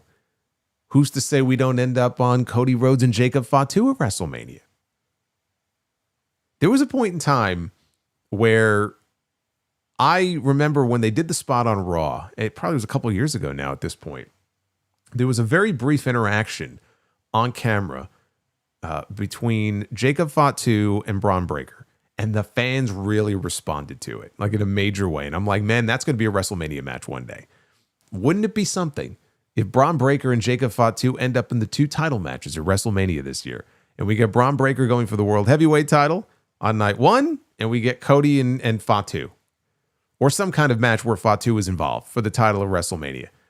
I'm not ready to sit here and say that I think that's what's going to happen, but even just him being in the mix makes it possible. And we can't discount that as a possibility, that maybe that's where he will land, right, on the card come WrestleMania time. And you know what? I won't mind it at all. We still don't know for sure where Obafemi is going to go. It sounds like he's going to Raw. So he's not going to be in this mix here on SmackDown. And he's another one, by the way, who very well can end up in a championship match at WrestleMania as early as this year. But I like that, though. It almost doesn't even matter to me who it is, whether it's Oba, whether it's Braun, whether it's Fatu. There's new faces in the mix. There's new blood in the world title scene on this show. That is something that is desperately needed because for years it has been the same people over and over again. Cody Rhodes, Roman Reigns, Seth Rollins, Sami Zayn, right? And they're great, but you just get to a point where it's like, can we please get somebody new in the picture? You could throw Randy Orton in there too. He's been there forever. So I like this influx of new faces that we are seeing. It is a welcome change. It is something that I think is sorely needed. And I don't know where the story is going to go, but I'm interested now, way more interested now in seeing how this is going to play out than I would have been if Cody would have just retained the title. This had to happen. This had to happen, especially after Braun did not win on Monday. There had to be a title change here. You can't just send Drew into battle here and just beat him again. Doesn't serve any real purpose to do that. The road to the Rumble now just became a lot more interesting than it would have been otherwise. So I give this all a big thumbs up. I give the show overall a thumbs up. It was obviously helped by having a long world title match in that 3rd hour. You won't have that every week. It helped the 3-hour SmackDown tonight. That won't be the case every single week, but for tonight, it was a welcome change. And I applaud them for doing the right thing because they don't always do that, but they did tonight. Let's take a look at the Twitter poll. What did you think of SmackDown from Berlin, Germany? 71% thumbs up, 18% thumbs in the middle, and 11% thumbs down. Drew should go to Mania as champion. Maybe we get Rock versus Cody. Oh, God. We're not getting Rock against Cody. You got to give it up, dude. It's certainly not happening this year. 100%. We are not getting Rock and Cody at WrestleMania this year. You got to give it up. Well, you know, hey, Cody, Drew, and Jacob, triple threat. I'll take that over Cody and Roman again. I don't know about you guys, but I'll take it. Hey, Irony Boxing. Welcome to the channel.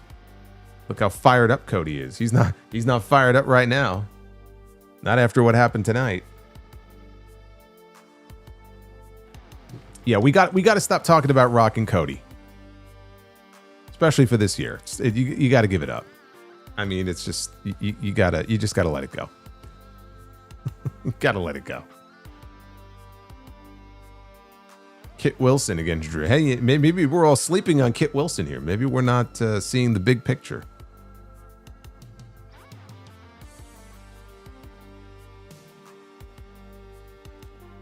Happy Friday, Joseph. Joseph Stewart is with us. And has a whole bunch of facts to share about Scarlett Johansson. I did not know that.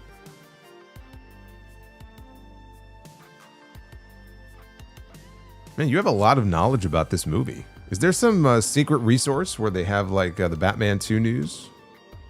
I haven't heard any of this stuff. Ian McKellen is returning as Gandalf. And Elijah Wood is returning as Frodo in Lord of the Rings spin-off movie called The Lord of the Rings: The Hunt for Gollum. I went to go, I had a snack during Smackdown. I went to go make an apple. And I took the apple out of the package and I looked at the apple. It was all pruned up. I said, man, my apple looks like Gandalf. I threw it away. At least Drew got his banana during the main event tonight. I didn't get my apple, unfortunately. The real Vinnie Mac. I hope not.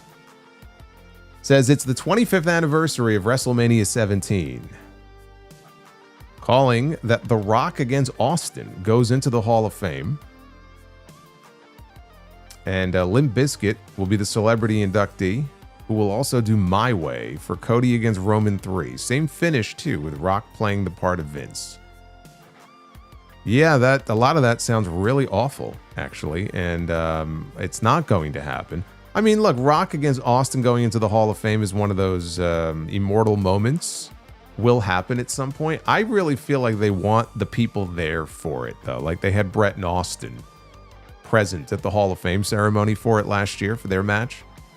So like Hogan, Andre will go in eventually, but I think it's going to be Shawn Michaels and The Undertaker, their match from WrestleMania 25 going in. Joseph says, were you a fan of Andy Serkis as Gollum in the Lord of the Rings movies? Dude, I started watching the first Lord of the Rings movie and I fell asleep. And then I never went back and watched any of them, so I can't really say.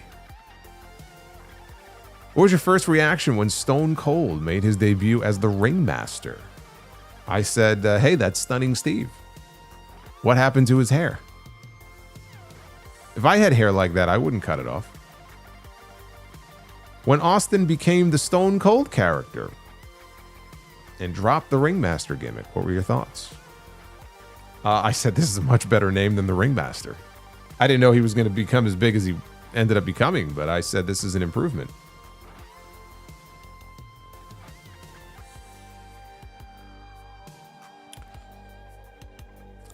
We have, well, what are your thoughts in reaction when Shawn Michaels became the Heartbreak Kid? Well, that was when Marty Jannetty, the coward that he is, tried to dive through the barbershop window to escape. Was I a fan of the Shawn Michaels Sensational Sherry pairing? Yes, I was. Shawn has credited Sherry with really looking out for him, you know, in a locker room full of sharks back then, and really guiding him. And she was a great manager. Sherry was awesome. If Sherry came up today, she would be just as awesome, and she would get more respect than she does now. What are your thoughts on and reaction when The Rock made his WWE debut? I said he looked like a pineapple. I don't know what was going on with that hair. I certainly didn't think he was going to go on to become what he became. Have I seen the Mask of Zorro movie? I have not. Is it true the reason they brought Hogan back for WrestleMania 9 is because WrestleMania 9 wasn't selling a lot of tickets? I mean, whenever they bring those guys back, if you look back when they brought all the time they brought Warrior back and stuff, it was all about selling tickets. So that was, especially if you watch that WrestleMania 9 documentary that aired on Peacock last year, like the folks at Caesar's Palace, like they believed Hogan was going to be there. It was imperative to them to get Hogan on the show. So yes, it had to do with business. Why was Tatanka never pushed as a top guy and was never a WWE champion? Because not everybody is going to be the world champion. Not everybody deserves to be the world champion. Not everybody is world champion material. Tatanka was a talented mid-card guy who was over, who should have been the Intercontinental champion, but I never saw Tatanka as WWE champion material. What's your favorite Natalie Wood movie? I don't have one. Have you seen the Lee Marvin movie Point Blank from 1967? I have not. Do you remember the Beauty and the Beast show from 1987 with Linda Hamilton and Ron Perlman? Linda Hamilton was in the new season of Stranger Things. I didn't watch the show, but I do vaguely remember it. I remember the commercials for it, but I didn't actually watch it. But I remember the makeup or the prosthetic job that they did on Ron Perlman for the show. No CGI back then for those TV shows. Did you know Linda Hamilton was in Yes, I did. As a matter of fact, I did. Have you seen the movie Interview with the Vampire? With Tom Cruise? Yes, I did. Tron Ares, or Ares, with Jared Leto is now on Disney Plus. Is that worth watching? The Tron sequel that came out many years ago, the one that Daft Punk did the soundtrack for, I thought was great. And the fucking soundtrack was awesome. Is this new one worth watching? Joseph says, would you have liked to have seen a team up with the 90s Ninja Turtles with Michael Keaton's Batman in a crossover movie? Batman and Turtles, huh?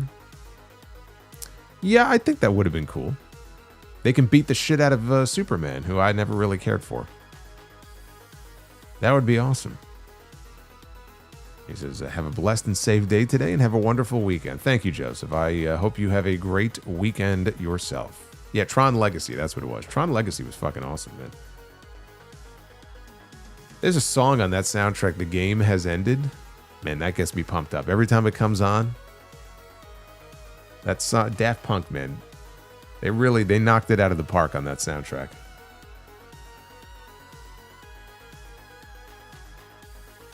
They really did. Super Pony, they finally did the right thing. Congrats to Drew. Now the question is, does he go into Mania as the champion? And if he does, who does he face? Does he face Sammy? I don't think he does. I don't think he goes into Mania as the champion. I think he faces Sammy at the Royal Rumble.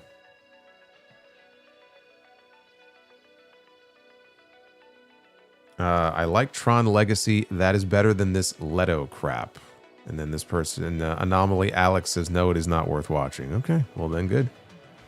I will not watch it then.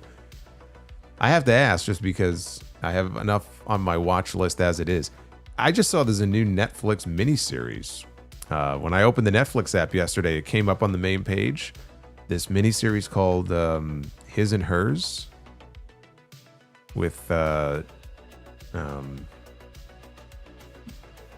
Bernthal. It looks interesting. I might have to check that out. It's like 2 parts. I think it's 3 hours in total, right? It's like 90 minutes per part. It's like, all right, put that on the watch list. Holiday 197. Hi, Solo. Predicting that something goes down between Cody and Roman in the men's rumble with a screwjob elimination leading to the rubber match. I don't want to see them hot potato the title with Drew, but happy that Drew won. I mean, do you believe that Drew is going into WrestleMania as the champion? It's okay with doing a short-term title change. And I don't look at it as hot potatoing anything. I mean, hot potatoing is what they were doing back in the late 90s. Hot potatoing would be like if Drew then lost it back to Cody and then Cody lost it again to somebody else and that person lost it back to Cody. then you've got hot potato going on. This is just a potato. It's not hot. It's not hot nor cold. Or, since Drew has it, a banana, as it were. I'm not going to let this banana thing go. Aaron says maybe Roman and Cody is non-title, like Rock Austin 3. Yeah, I don't see it. I don't see it being non-title, just like a match on the undercard. I just don't see it.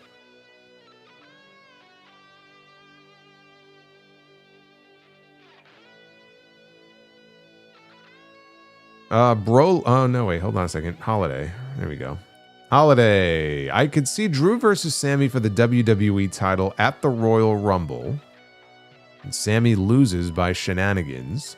Then Sammy wins the chamber, leading to a rematch at WrestleMania where Sammy wins the belt. Or Sammy loses the qualifier next week by interference. I think Sammy wins the qualifier, gets the shot, loses at the Rumble, and does not get the title match at WrestleMania this year. I don't think Las Vegas is the place where Sammy gets that ultimate moment. I think there's a better chance maybe next year. I don't see it happening this year.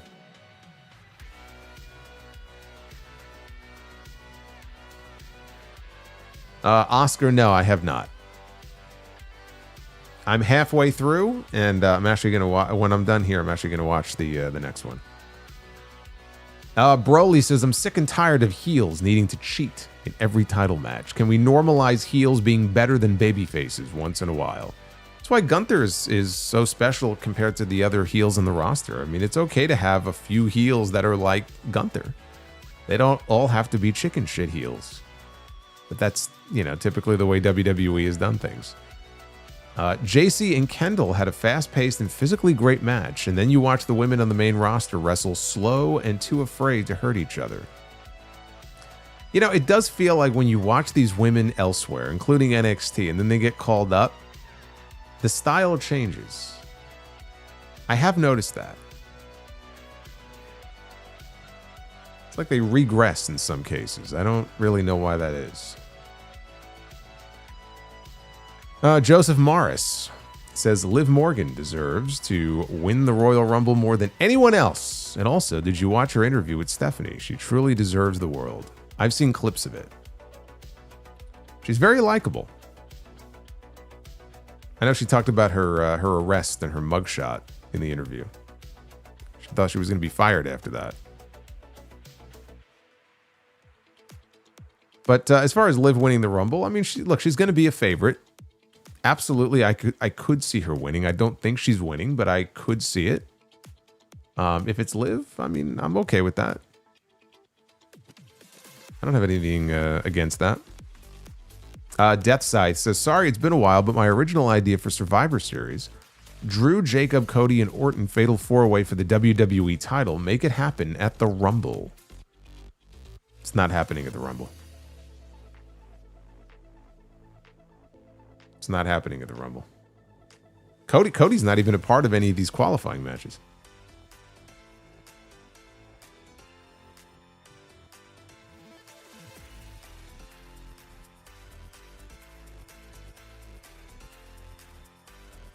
Philip Bowman, good on Drew for finally winning a title in front of fans.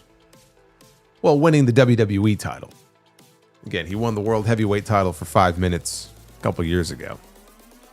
Prince Vegeta says, I am happier than a pig in shit right now. No one on the roster deserves to be world champion more than Drew.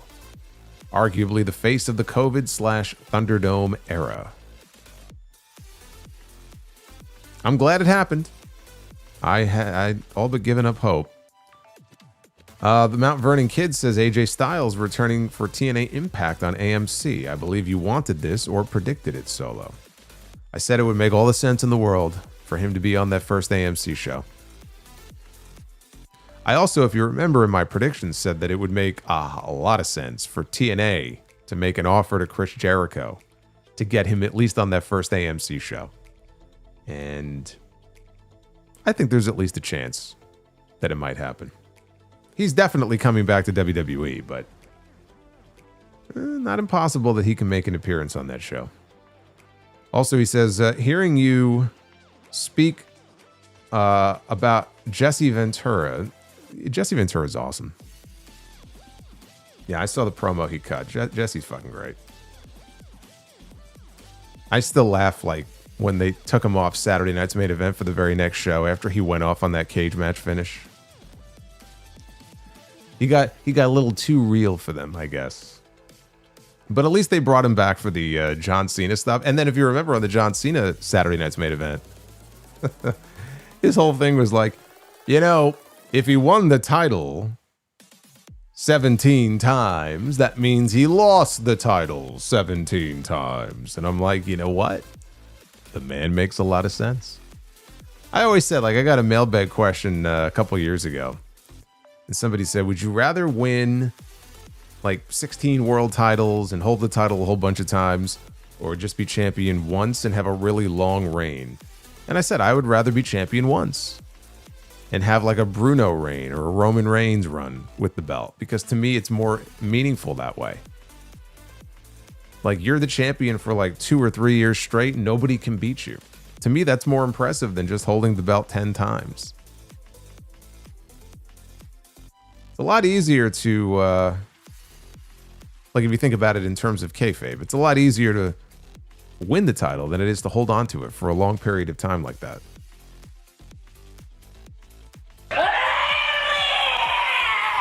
There she is.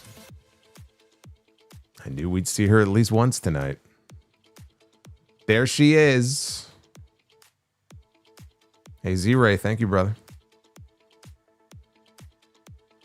Death Sight says, if they're doing Cody Roman 3 at WrestleMania 42, then Roman should win the WWE title and then drop it to Obafemi at Backlash. At Backlash? And give Oba the O2 Lesnar push. Yeah, they're not doing that match at Backlash if they do it. First of all, I'm kind of tickled that you think Roman is working Backlash. That's actually really funny to me. When was the last time Roman worked a Backlash? Someone look that up. I need to know.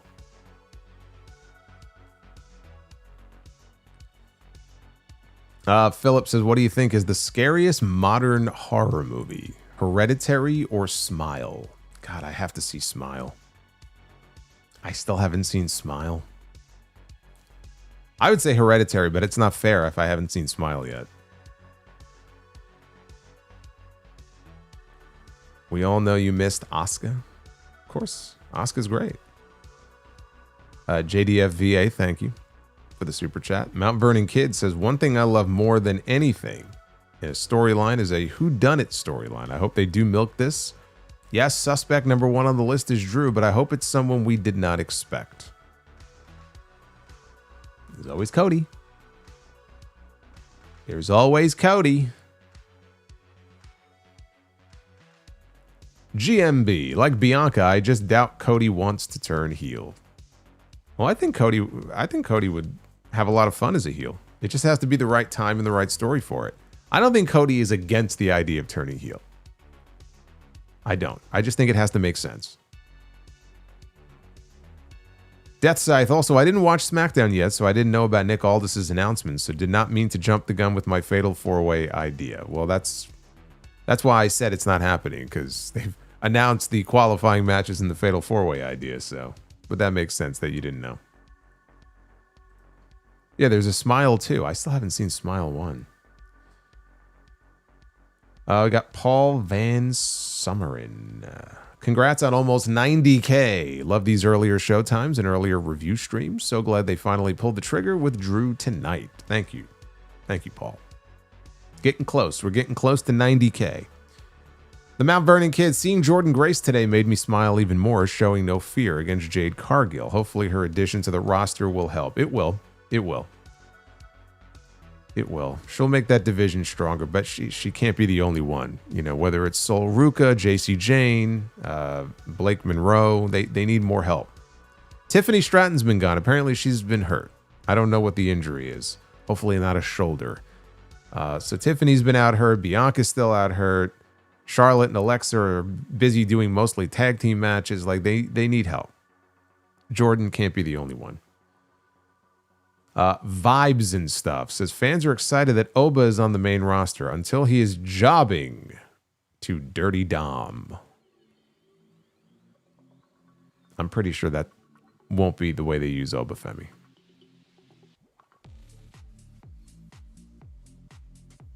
Chris says, if it was up to you, what promotion would you want Nikki Blackheart to sign to?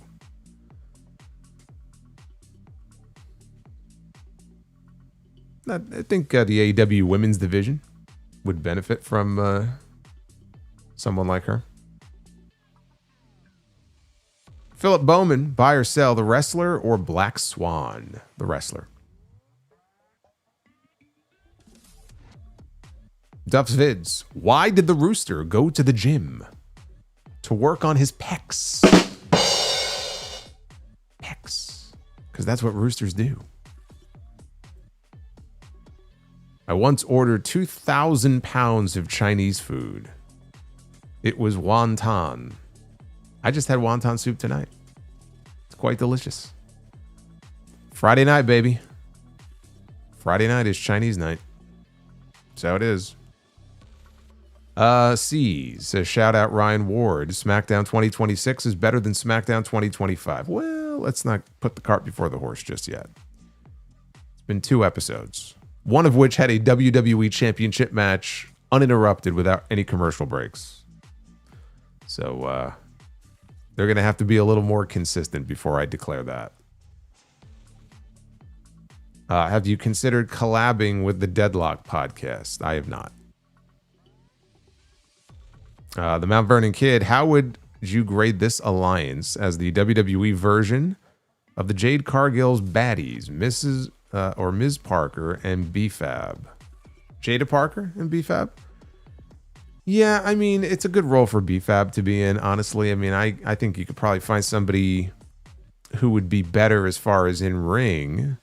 But that works. I don't think that would be a bad way to introduce Jada Parker to the main roster.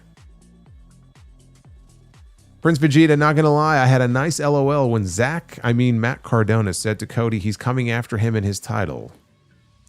Woo, woo, woo, you know it, bro. Yeah, I mean, when he said that, I was like, yeah, that's not happening. It's good to have goals, though. But do you think WWE will actually push him in a WWE Championship program or match? No. No, and there's other people who should be in that spot before Matt Cardona. Devin from NJ says buy or sell. Bayley and Lyra or Charlotte and Alexa? I mean, they're both good teams, but I'll go Charlotte and Alexa. Hey, Death Scythe. What's going on, brother? Alexander. Kiana was ass when she got called. Do you like how I said that? Kiana was ass. When she got called up last year, she had like 3 matches and then disappeared off TV for most of the year with no explanation. Well, the explanation is she got hurt. I think it might have been an ACL. So there actually was an explanation for why she disappeared. So she didn't really have a lot of time to develop on the main roster before she got hurt. Scotsy is partying tonight. Bareback champion. What? I don't think that's the kind of title that he won. Actually, that reminds me of the rodeo guy that they showed on Raw that time. Wasn't he like the bareback champion or something? Like legit, I think that's what he was. The hell was that? Oh, he had this like wrestling like name too. God, what was that guy's name? I forgot. Somebody remind me in the chat. He had like this fucking wrestling type name. Oh, the Mount Vernon Kid says, you know what's real though? Not seeing the Street Profits and even the Motor City Machine Guns. Yeah, somebody, what was it on TNT the other night? I think somebody wrote in and called them the Motor Shitty Machine Guns. And I just laughed. I mean, they're not, obviously, there's nothing shitty about the Motor City Machine Guns, but I laughed because just as far as the way they're used, that yeah, you can call them the Motor Shitty Machine Guns. You know, you don't even really see him anymore. Sad. Broly, I still remember Io wrestling to no reaction until she had that match with Bianca in Puerto Rico. Giulia needs the same thing with someone who is over. Well, if they have that Italy PLE, because I know they're going back supposedly to Puerto Rico in May. I think later that month they might be going to Italy. Maybe that could be her match. Maybe if Bianca is back by then, it could be Bianca and Giulia. Bianca could do for Giulia what she did for Io in their match.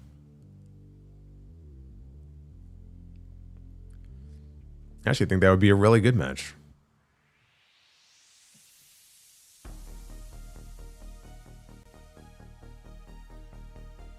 Death Size says, I hope we get a program between Matt Cardona and Joe Hendry again in WWE, just so I can hear the song Edge's Bitch yet again on WWE television. Yeah, Joe Hendry debuted on SmackDown. We haven't seen him in a few weeks. Scott Z says, been watching since you joined TNT. Much love, Scott Z, although I'm a little disturbed by the title that you have bestowed upon Drew McIntyre. Prince Vegeta says, with Drew winning, what era are we in now, Triple H? Yes, it is the dawning of a new era, everybody. We have another new era on SmackDown. It is the, I guess, what is this? The era of the Scottish psychopath? Is that what it is? Duff's Vids, why don't ants ever get sick?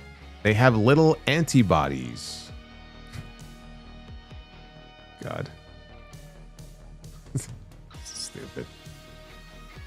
Philip Bowman, you're my main source for keeping up with WWE. Thanks, by the way. Hearing your analysis is nice to hear and has helped assure me that I am not missing much. Sadly, you are correct. Although tonight was a newsworthy night, but typically you really are not missing much. I'm sorry to say. Now with 23% more era than the last era, yes. This is the sugar-free era, I guess, that we're in now. Duff's Vids, what do you call a lazy doctor? Dr. Doolittle. Man, Duff's is on a roll tonight. It's too bad Sidro's not here. I would say take notes. The real Vinnie Mac. They should have Lesnar join the Secret Service. Isn't the point of the Secret Service that you're supposed to be inconspicuous? I think he'd be noticeable. The Mount Vernon Kid, what are your initial thoughts solo on Callie Armstrong? What little I've seen of her, I mean, I think there's a definite star there. It'll, down the road. Kendall Gray impresses the shit out of me. She's going to be a star very, very soon on the main roster, but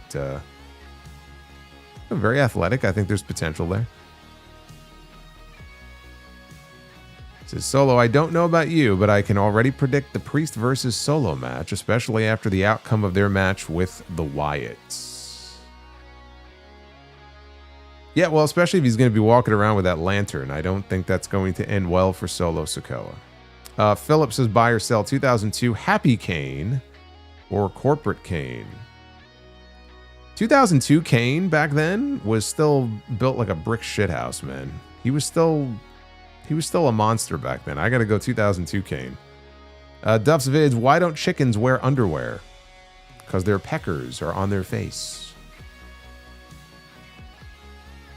And what do you call 4 Latinos in quicksand? Cuatro cinco.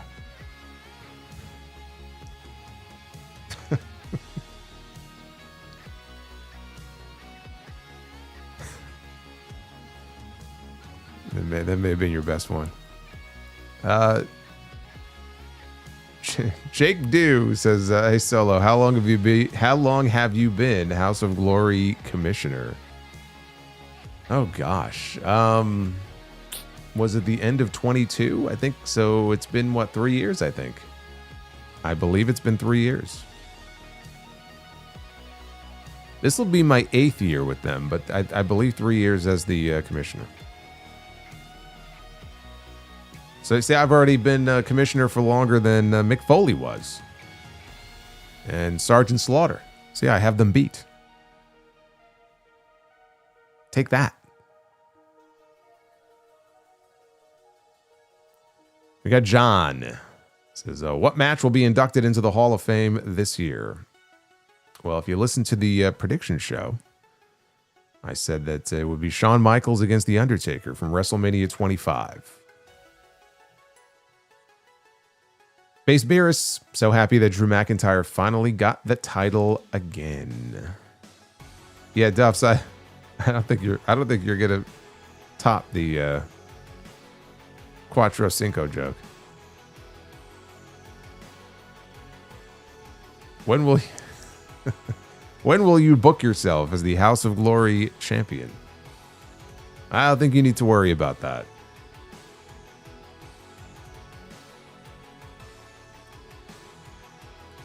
I won't be putting the belt on me anytime soon. I can promise you that.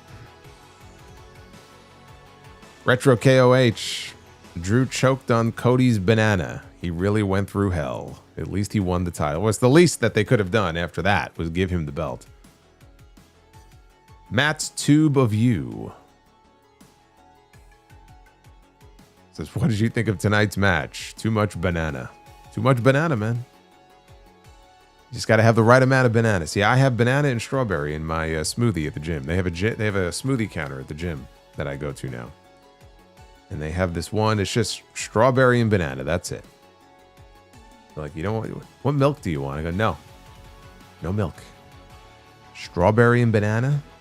You want to put a little bit of water in there? Go ahead, but that's all I need. Very good.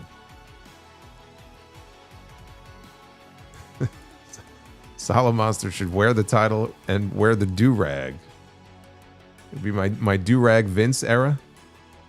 That'd be on the streams with my do-rag on and my belt over my shoulder. House of Glory world title over my shoulder.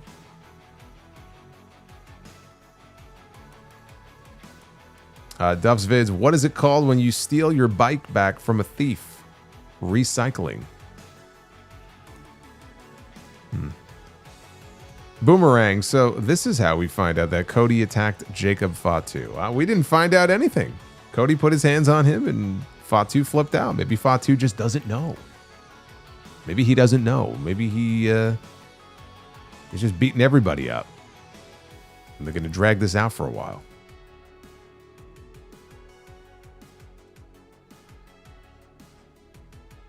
Duff's Vid says, who can drink 5 gallons of gasoline? Jerry can. Philip says, what the landscaper of a tobacco farm say to his annoying boss? I hate chew. I hate chew. I think you botched up the beginning there. Alexander says, Ilya needs to interact with Gunther in the Rumble. I think that'd be great. I had that as my SummerSlam match in my predictions for 2026. It's the only chance we're going to have for now because they're not on the same brand.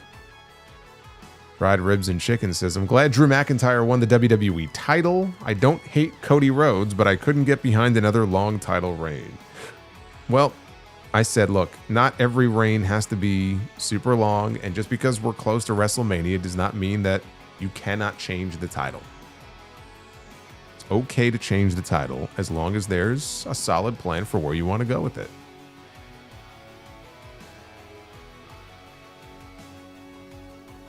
That Jerry can joke is more for the UK crowd. Yeah, I was like, I just didn't know what that meant. Jerry can is what they used to call gasoline cans back in the day, Solo. I see. How old do you think I am?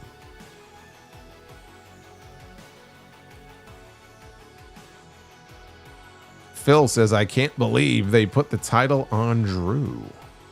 I love it. Phil's excited. I could tell. The Mount Vernon Kid, my prediction for the 4-way, Randy versus Trick versus Damian versus Sammy. Dried Ribs and Chicken says, I'll tell you this, I'll take The Rock's personality and vision over Triple H. Oh, don't worry. I think one day he'll be running things. Deathside says Rock Hogan at WrestleMania X8 for the Hall of Fame. Eventually, not this year. Then they won't be able to have either one of them there. I think they want the people to be there. So I think for the time being, they're going to get as many of those out of the way as they can. Would not at all be shocked if at some point they add more than just one match in per year. And that's their way of putting in matches with guys that aren't here anymore. Like Hogan Andre. And AD says, if HBK was cleared in 2000, would he have been a good choice to be the guy who ran over Stone Cold Steve Austin? Reforming DX, and we get DX against The Rock and Stone Cold. Yeah, I think that would have actually worked because, I mean, think about it. It was Triple H, right, who paid off Rikishi. So if it was Shawn Michaels, it could have been the same thing. Shawn Michaels on behalf of Triple H. That would have worked. Then we can get another match between a fully healed Shawn Michaels and Stone Cold. But the thing is, like in 2000, though, like I think he may have met his wife by then, but he was still doing shit that he wasn't supposed to be doing. I still don't think he was at a point in his life by then where it would have been a great idea for him to be back on the road.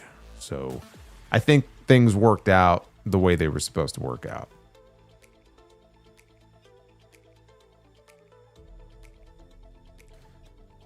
Dried ribs and chicken. Sami Zayn will be WWE Champion in Saudi Arabia at WrestleMania 43. Also, WrestleMania Vegas is Trick Williams' time to shine. Could be where he wins the U.S. title from Carmelo Hayes. Toya ain't nice. Cody, you had one job. Leave the cage. You would think that he learned his lesson after what happened at WrestleMania last year with John Cena, but evidently not. Dumb babyface syndrome strikes again. Venom Kitetsu Mario Brothers 3 for NES or Mario World for SNES. Oh. Those are the two best ones. You can't do that. You can't do that to me. That's like asking me if I have twins and I love them both equally and they're both hanging from the edge of the mountain and I can only save one, the good son scenario. Who do I save? You can't do that to me.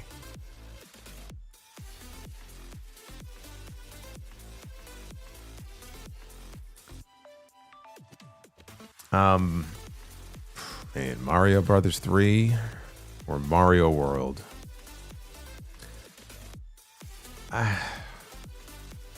Man, I'm probably going Super Mario World, but again, those to me, those are the two best. Those are the two best ones. It's close though, man. It's close. Z-Ray says, why can't WWE ever make Raw and SmackDown good in the same week? I swear they transfer the people between the two brands in creative. It's true.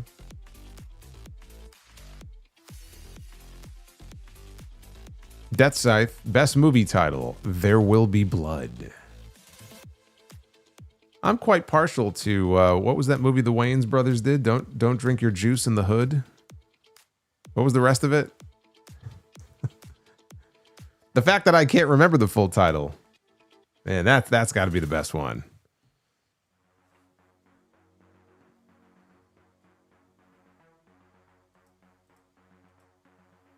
We got Broly. If he signs instead of sending Finley to NXT, have Finn add him to the Judgment Day, and then have Finley turn on him the same night, leading to Finley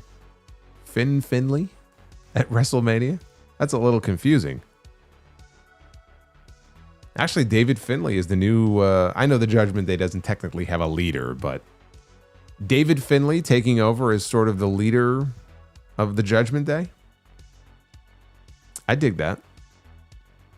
Wink the Cosmic Grandma. Hard to imagine retiring when you're in the main event scene, even if it's tarnishing your legacy. What would you choose? Hard to imagine retiring when you're in the main event scene? Who are you referring to? Retiring when you're in the main event scene? Or is this more of just like a general question? I wouldn't retire if I was still making money, unless my body was just breaking down on me. But I don't know if you're referring to somebody specific. Dried Ribs and Chicken. Have you ever watched the Iron Sheik's interview on the Howard Stern show before? He was on there multiple times. Yeah, I've seen it. He was on there more than once.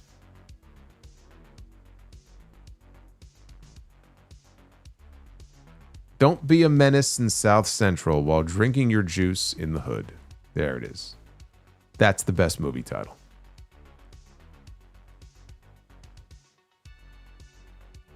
Can't be beat.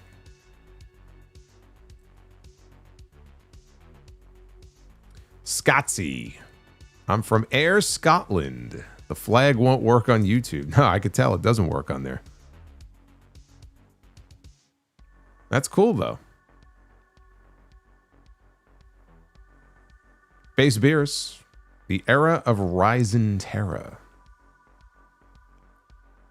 We got 187 with us. Do you think it makes more sense for Sammy to win the Rumble this year in Saudi or next year with WrestleMania there instead? I think next year. I don't see him being in a title match, one of the 2 title matches in Vegas this year. I don't know. I just feel like they want a flashier match than that. I think they save it for next year. Anomaly Alex, what do you call a Mexican bodybuilder who runs out of protein? No way, Jose. W-H-E-Y. No way, Jose. I still remember when we landed on him and Be the Booker, and I literally like I sat here staring at the screen, and I just could not remember who this person was. Like, who the fuck is that? I was just like, I blanked. I go, I don't know who this person is, and I put him in there. Or maybe I didn't put him in there. Maybe that was like one of the early ones. No, maybe I did. How long ago was that? It might have been when I was still using Zinfamous's animation. But I just remember looking at it going, I don't know who this person is. Like, I totally blanked. Base Beerus, thank you for the $2. And Retro KOH, I thought Duffs was on fire after the Jerry can joke. He's really cooking with gas tonight. Nah. You might say he's all gas and no brakes. And yes, don't be a menace to South Central while drinking your juice in the hood. Apparently everybody in the chat knows that movie. I had like 10 people write the title out when I forgot what it was.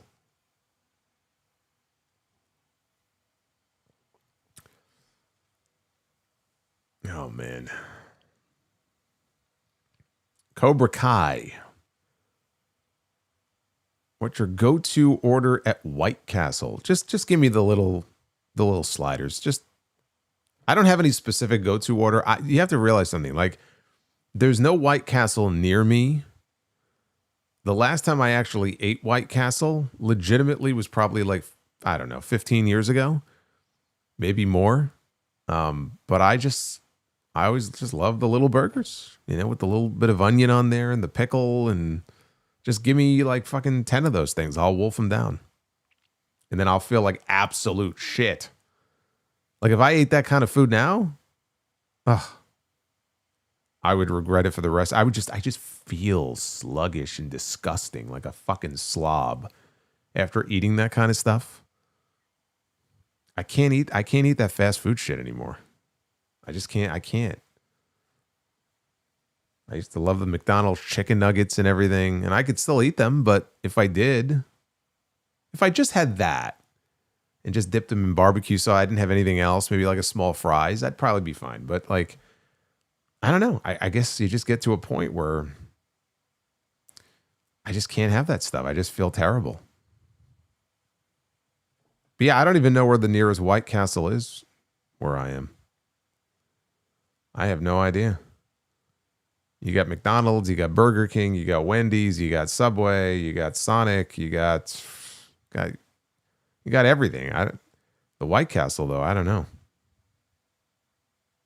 I used to be a Roy Rogers guy myself. How's that for going back? I used to live at the Roy Rogers Fixins bar and just like take one of those little cups and just fill it with their pickles, like the little pickle chips. Something about their pickles, man. It's like the little pickle slices. Love that shit. Bred Hart with 46 months of channel membership says Solomonster is the man. Is the man called Solomonster. He does this. He does that. He's strong as a bull. He's quick as a cat. Damn straight. It's one of the best songs ever in wrestling. He does this. He does that. That's it.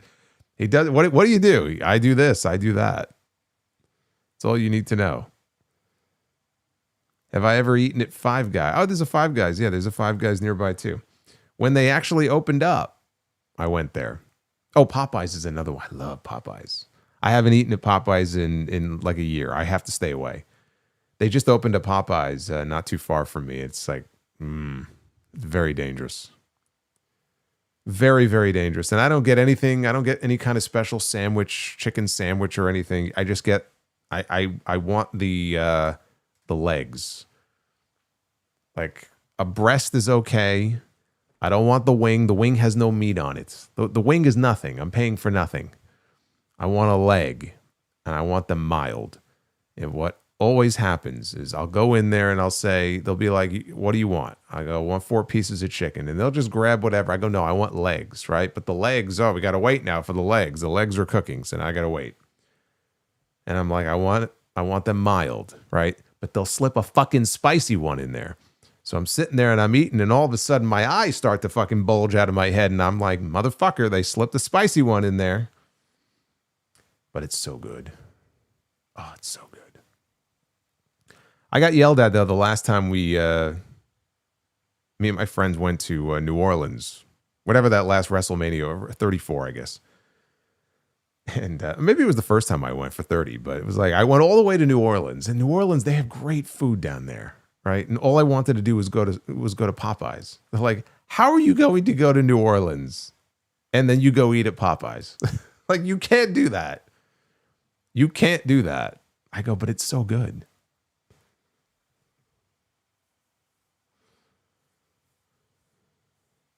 Cobra Kai says, oh, that was Cobra Kai. Thank you, Cobra Kai. Bret Hart says, is Yoshihiko on Be the Booker? You know, Yoshihiko is not in Be the Booker, but I will make a note right now to add Yoshihiko. Only question is, does Yoshihiko get added to men's or women's Be the Booker? I'm not sure. Maybe both. I don't know. That's a good question. Is Yoshihiko should Yoshihiko be in men's Be the Booker or women's Be the Booker? Let me make sure I didn't miss any member chats here. Oh, got Retro. Drew 1. The world is healing, says Retro KOH. Oh, he's back. Joseph is with us. I thought Joseph was gone. I'm back with late breaking news. It's official. Sebastian Stan will play Harvey Dent / Two-Face in the Batman Part 2. Look at that. We just got some breaking news here. I almost said Sebastian Bach. I almost read that too fast. Thankfully, I slowed down. Sebastian Stan, not Sebastian Bach, will play Harvey Dent in the next Batman movie. Maybe Sebastian Bach could play Harvey Dent in the next Batman movie. I don't know. Maybe that would be better. Have a blessed day and a great weekend. Joseph, you as well. Thank you for the late breaking news. I've got some late breaking news. It looks like we smashed the goal tonight. The likes goal. We are currently at 560 likes. It's amazing. That means it is time. Time for what? Time to be the booker.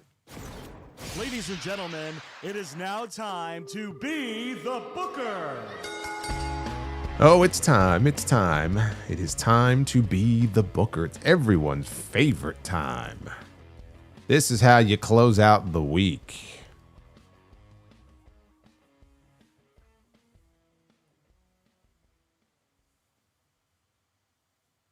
Cameron Spencer. Are there two wrestlers that can have a 2-hour Iron Man match and keep the fans invested the whole time? No.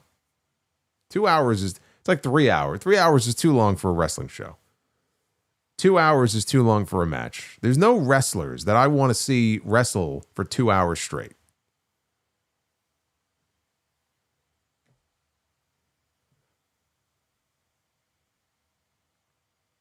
Link Master says, Honky Tonk Man, Iron Sheik, and New Jack walk into a bar. Well, I can only hope that I'm in that bar. I would love to be in that bar when they walk in. All right, here we go. We are starting Tag Team Be the Booker with Rick Steiner and Judy Bagwell, who, believe it or not, briefly at one time were the WCW Tag Team Champions. There you see the title right there. Rick Steiner and Judy Bagwell. Bro. This is how we're starting Be the Booker.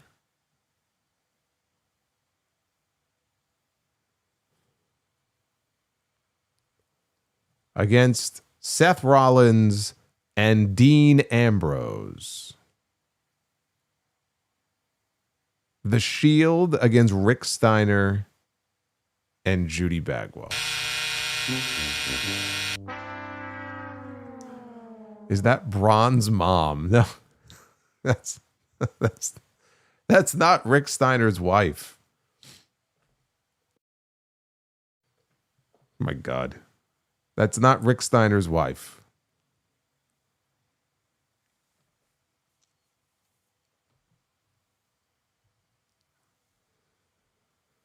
All right, Women's Be the Booker. We have Lana.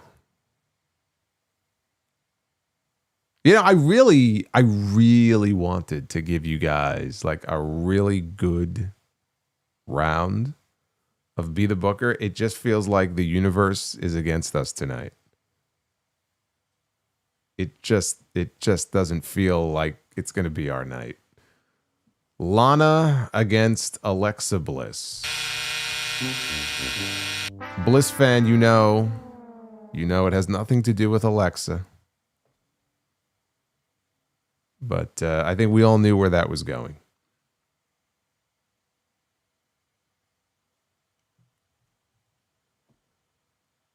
Man, this is not going good. Well, this is it right here. It all comes down to this. Do or die.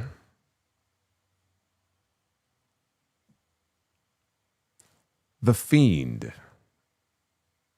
Bray Wyatt. In the main event of Be the Booker. Honestly, this will depend on who the opponent is working with him.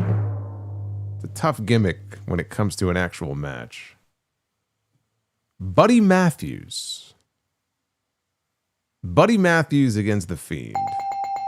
All right. At least we got one. Buddy Matthews against The Fiend, I think, could be actually a very good match. Again, The Fiend character, when it came to just like playing the character in ring, it's tough. It's tough. But yeah, it's too bad what happened. Buddy Matthews, apparently he fucked up his ankle way worse than originally expected. All from just, I think he was just coming down from the top rope during his entrance, during his for his match at Grand Slam Australia last year. It's been almost a year. I don't think he's all that close to coming back.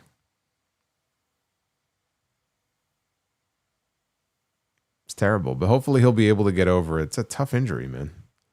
Like all the ligaments in his ankle and stuff. It's a tough one to come back from. Let me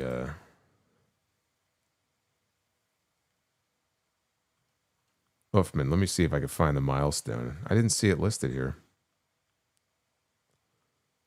Let's see if I can find the milestone, chat. I don't see it.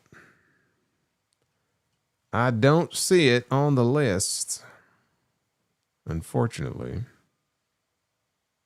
Thanks, YouTube.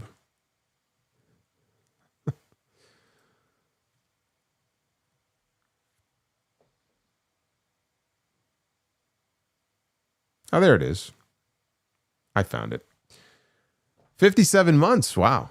I didn't realize it was that long. 57 months as a channel member. And always helping to hold down the fort, which is always appreciated. 57 months, baby. Shout out to Mrs. Oof. We are celebrating our 7th wedding anniversary this week. And yes, she's a sound off girl. Well, that means that she's a keeper, is what that means. But 7 years. You know, they say 7 years bad luck when you like break a mirror or whatever. But I think Oof has had some good luck for the last 7 years. So I wish you both a very happy anniversary. That is very cool. And thank you for supporting both of you.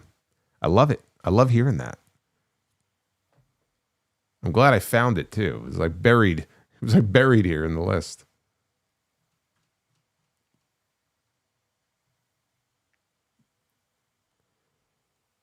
Oh man. I love that they used a Disturbed song in the hype video for Drew against. They did. They had a hype video before the main event tonight. I forgot the name of the song they used, but they used a Disturbed song that was actually pretty cool.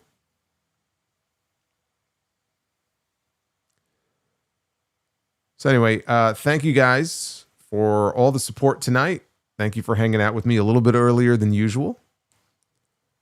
Again, we got these international shows over the next couple of weeks, so we're going to have more shows like this. Raw has a 2 p.m. Eastern. I think it's even without a VPN. I think on Netflix it's actually airing live at 2 o'clock in the afternoon Eastern time on Monday. That will be from Dusseldorf in Germany, and we have the first match. I say first. I'm sure it's not the only one. Between Gunther and AJ Styles. So that'll be coming up on Monday. And we'll see what the fallout is from Braun Breaker not winning the World Heavyweight Championship. So I'm thinking Raw review probably around the same time I went live tonight. We're probably looking about 8 p.m., give or take, for the Raw review on Monday. Before then, though, you got episode 946 of the Sound Off, and that will be dropping on Sunday. And among the things that I will give my thoughts on and talk about is since it appears that Bullet Club is dead, I'm going to talk about Bullet Club. I'm going to talk about Bullet Club, its legacy, and Bullet Club as compared to the NWO. We're going to talk about that on Sunday, plus the news of the week. So it should be a fun time. The Winston Slit, which wrestler had the most matches in one night? Ever? I don't know. I'm sure it was some kind of tournament that was held somewhere. I know Macho Man wrestled 4 times in one night at WrestleMania 4, but I'm sure somebody has him beat.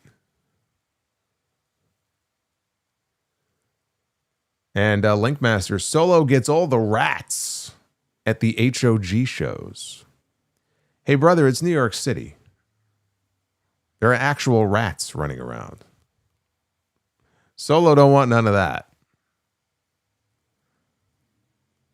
But hey, when you're the commissioner, you know, they just kind of throw themselves at you. There's not much you can do. It's not a bad problem to have. Duff's Vids, what kind of games do cows play? Truth or dairy? I can't believe you ruined it. You had a good thing going earlier. You suck. You just single-handedly ruined it.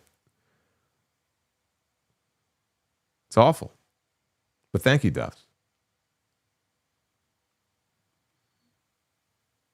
Not even Master Splinter, Solomon? No, not even Master Splinter. I want nothing to do with him. The perks of being the commish.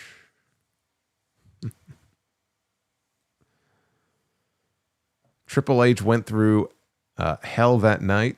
Oh, on SmackDown. That's right. He had multiple matches, but still not as many matches as Macho Man had at WrestleMania. That's right. I forgot about that. That was the night that Triple H wrestled a casket match, and then he had... how many matches did he have that night? At least 3 or 4, right?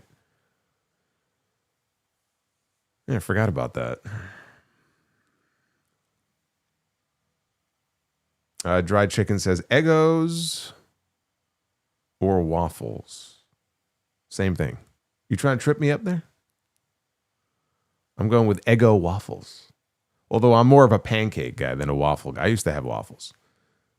But In all honesty, I'm more of a pancake guy, some powdered sugar on top. The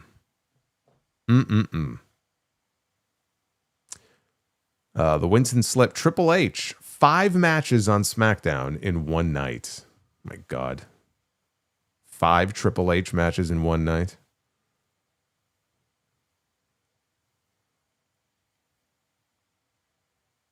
Didn't Stephanie Vicaire work like 3 matches in 2 days last year? Yeah, but he was asking about most matches in one night. All right, well, if that's the case, I guess Triple H has Savage beat, but I'm pretty sure somebody's got Triple H beat. Probably some indie promotion somewhere.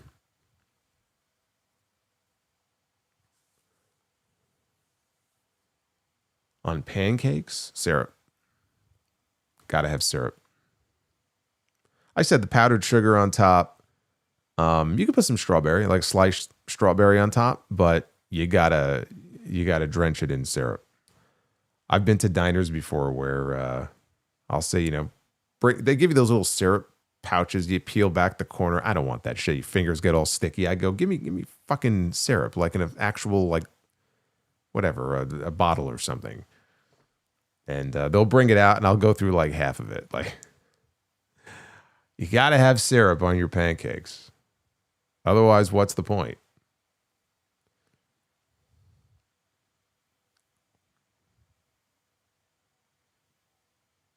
How does everybody like their eggs? Scrambled.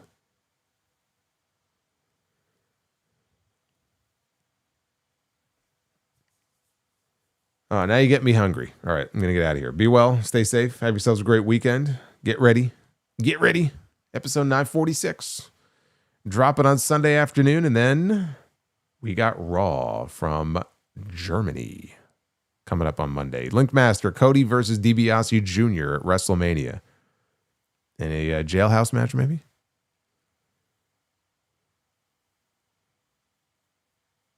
And Johnson cameo. Solo, do you have any merch like shirts and hats? I want to look fresh with some Solo gear at Elimination Chamber with my Smoking Skull belt and Jordans. I do, as a matter of fact. If you check the description down below, there'll be a link in there that you can click to the Pro Wrestling Tees store. That's just shirts, though, no hats. But there's like over 30 different shirts in there. So if you want to be decked out in a Solo shirt, that's the place to go. I love hearing it when people go to these shows and they're repping the sound off in some way, whether it's a shirt or a sign. Always love seeing those signs on these shows. So I'll keep an eye out at the Elimination Chamber. All right, I'll see you guys back here live on the channel on Monday night. Have a good weekend. Until then, take care.